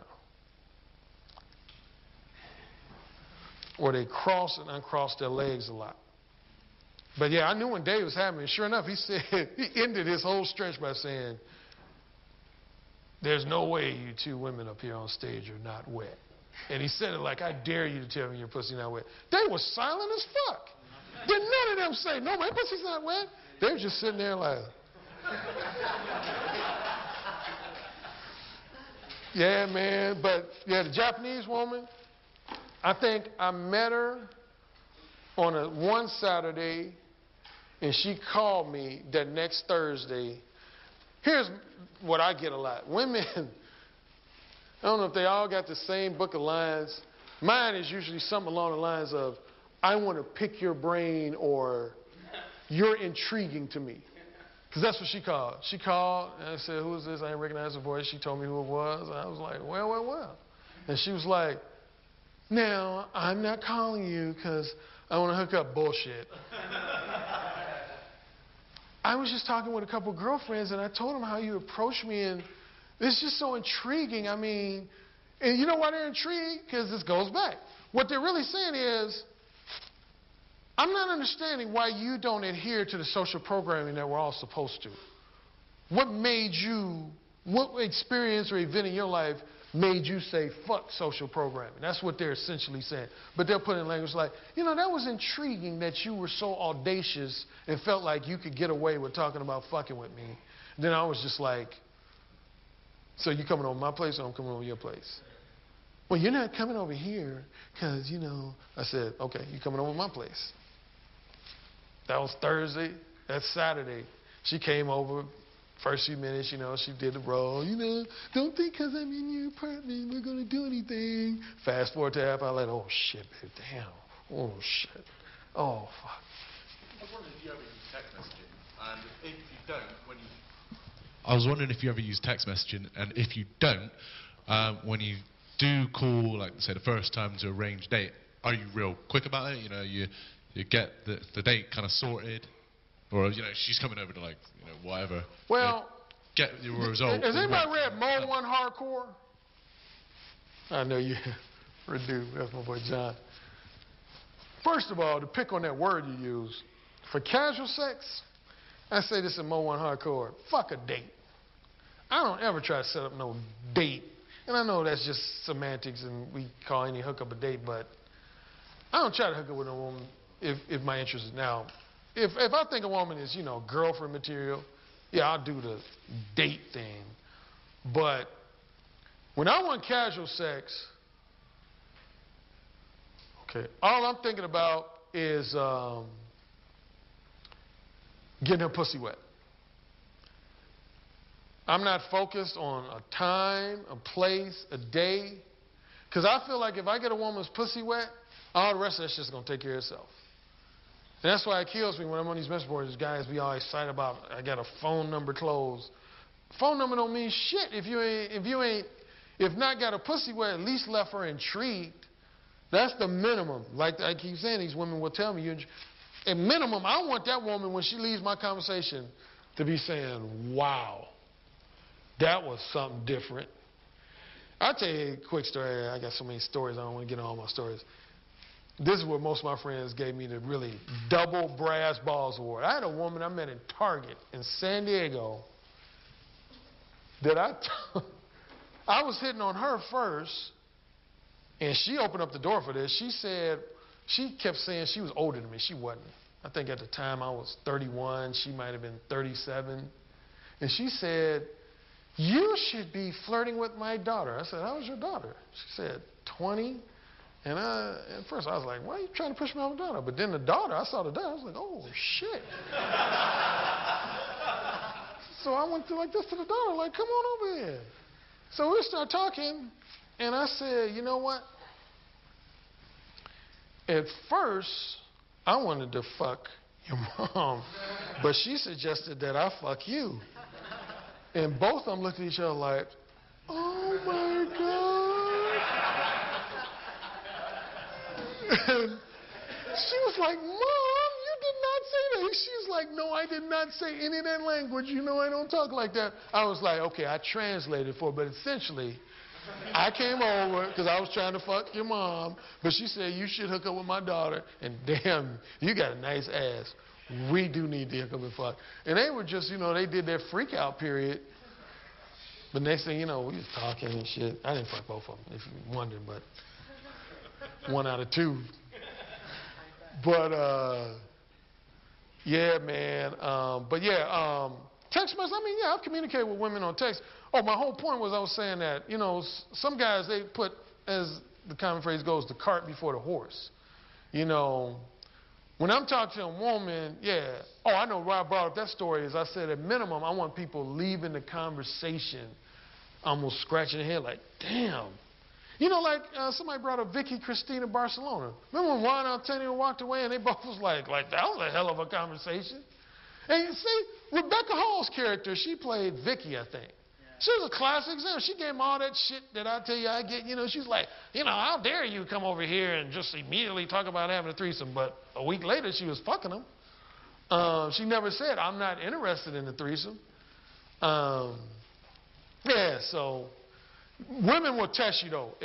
3 tests again. Can you ignore it? Can you be ignored by me? Can you be harshly criticized by me? Are you going to quickly offer me dinner dates, materialistic gifts, that sort of thing? For women, I don't know if I have time to go into these in detail because we're going to end up taking like a 15, 20-minute break, and then I'm going to have a second half. But real quickly, I have this in my second book. A lot of you don't have that. It's called Upfront and Straightforward. Let the manipulative game players know what you're really thinking. And I say all men are going to run into these 4 types of women. There's no other category of woman you're going to run into other than these 4. Reciprocators, rejectors, pretenders, and time wasters. Reciprocators. Once they know what your specific desires, interests, and intentions are, they will let you know fairly quickly that they share the same desires and interests that you do. Where's the part that you do? Anyway, this is all every man in here's ideal woman, of course. Every guy wants to be able to walk up to a woman and whatever you say you want to do, whether it's fuck her one night or have a relationship with her, for her to say, yeah, I'm feeling the same way. But that realistically, that's probably going to be about 5% of the women you meet in your life. Those are easy to deal with. The only reason you need to be mode 1 for them is to simply let them know what your interests are. Because if they don't know what your interests are, how can they reciprocate it? If you standing up against the wall, you ain't let your interests be known, so how can they reciprocate that? If you go up to them and talk about fluff talk, about the dog and the weather, how are they going to reciprocate your interests if they don't know what your interests are? So you got to let your interests be known so that the reciprocators can reciprocate it. Conversely, rejectors, once they know what your specific desires, interests, and intentions are, they will let you know fairly quickly that they do not share the same desires and interests as you do. And then see, this is where a lot of pickup artist type guys go wrong. Almost half of their philosophies will be trying to prevent women from being rejectors or trying to persuade rejectors to become reciprocators. I don't do that shit. Rejectors are who they are. They're not interested in you. Leave them alone. I don't ever try to persuade a rejector to, because that's an act of futility. Some women, flat out, point blank, are just not interested in you. You might think Brad Pitt could get all the pussy. I've seen women say, Brad Pitt does nothing for me. Every man got women who are attracted to him and women who are not. You just leave them alone. I love rejectors. I love them to death because I do not waste time with those. The two tricky women where mode 1 really comes into effect is these last two categories, pretenders. These are women who are attracted to you to some degree, but they will initially give you the impression that you are not their type. They have to first test you to see what type of man you are. These women, they think you fairly handsome, they think you fairly charming, but they ain't going to just give you their companionship. They want to see if you're a wimp. They want to see if you're a guy who can be easily manipulated. So they're going to play games. They're going to go into gameplay mode. Test you, see if you can be ignored. Test you, see if you can handle criticism. Test you to see if you're going to offer them dinner dates right off the bat. If you flunk their tests, they become these. Some women start off as these. These are the women, in the same way a lot of pickup artists tell guys to avoid rejectors or try to prevent reject. I don't want to deal with none of these women. Time wasters. Women who generally have very little of any interest in you, but they do not want to reject. This is the biggest misconception that men have, that women are like this. Ooh, I can't wait to reject you. Ooh, I can't wait to reject you. That's how a lot of men think. They say, man, these women, they're just anxious to reject us. Ooh, y'all got it so wrong. Y'all got it so wrong. Most women are just the opposite. They do not want to reject you. Why would a woman reject you, John, if she thinks she can get 3 free dinners out of you? Why would she be motivated to reject you? Why would she be motivated to reject you if she thinks she could get 10 hours worth of entertaining conversation on the phone from you? Why would she reject you if she thinks you're going to take her out to dinner 5 times and pay half her car note 1 month? Man, women ain't anxious to reject a man. If they have non-manipulative women, they'll reject you. They're not anxious to, but they'll just reject you. But manipulative women, they're not anxious to reject you. They want to toy with you first, manipulate you and exploit you first, then they're going to give you the talk I talked about yesterday. Oh, you know, these last 3 weeks, I got to tell you, have been some of the greatest 3 weeks of my life. I mean, you've taken me out skiing, you've taken me to dinner 13 times in 12 days. But I got to tell you, you'll make somebody a great husband. Somebody a great boyfriend, but I just don't. They always tilt that head. They just don't have the romantic chemistry with you. Time wasters, the last thing. Again, this goes back to when guys say, well, why are those women angry when I was mode 1 or whatever? Because they pissed. They want all this shit. Name a woman you know that don't want to be flattered. I ain't never met a woman that didn't want flattering attention. Like that woman yesterday was talking about she don't want to be called sexy. Bullshit. Women love yik-yak. Women are yik-yackers, man. I ain't gonna lie, I'm not saying we ain't, but I mean, I'm on the phone talking 2 hours about Kobe Bryant's nasty dunk on somebody. It's important shit. You know, I ain't just yik-yakking. You know, these draperies, I get them half off. And then I got new shoes along with them. What the fuck? And exploit you for finance. I had a woman, please forgive me if I'm repeating myself. I might have told this story. I'm thinking I told the story already. The woman who arranged one of my book signings in Chicago. She came to me, straight up said, she said, Alan, I love Mode 1. I love that you're promoting honesty. But she said, there's a couple things I don't like. And of course, I was like, what don't you like? And she said, well, you would have to be a woman to understand. I said, well, I'm not a woman, but I understand a lot about your behavior. She said, well, see, you got to understand, when a guy is Mode 1, that forces a woman to either reciprocate his interest or reject him. I said, exactly. I said, you get it. That's the exact point. She said, no. See, that shows me right now you're not a woman, because women, we want to be able, she called it work their magic. She said, we want to be able to work our magic. I knew exactly what she meant. I said, you want to be able to manipulate guys. And women don't like to acknowledge manipulation. No, I'm not saying. But as she wanted to explain, I kept coming back to you. But basically what she said is, she has this stable of guys who do everything for her. They wash her car, they mow her lawn. When her vacuum cleaner breaks, they fix it. And guess what their motivation is? She dangles the possibility of sex with her.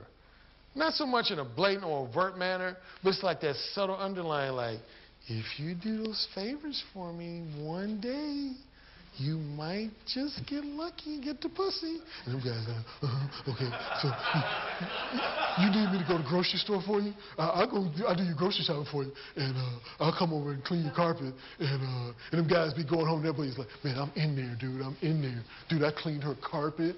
Man, I bought her a new phone. Dude, I'm in there. I knew she gonna give me the pussy. So the women don't want to, time wasters don't want to reject you. They do not want to reject you. And I will end for the break on this moment. We'll resume in about 15, 20 minutes. Oh, wait. He's being too Mode 1. He's doing my job. Goddamn. Let's get a real proper round of applause for Mode 1.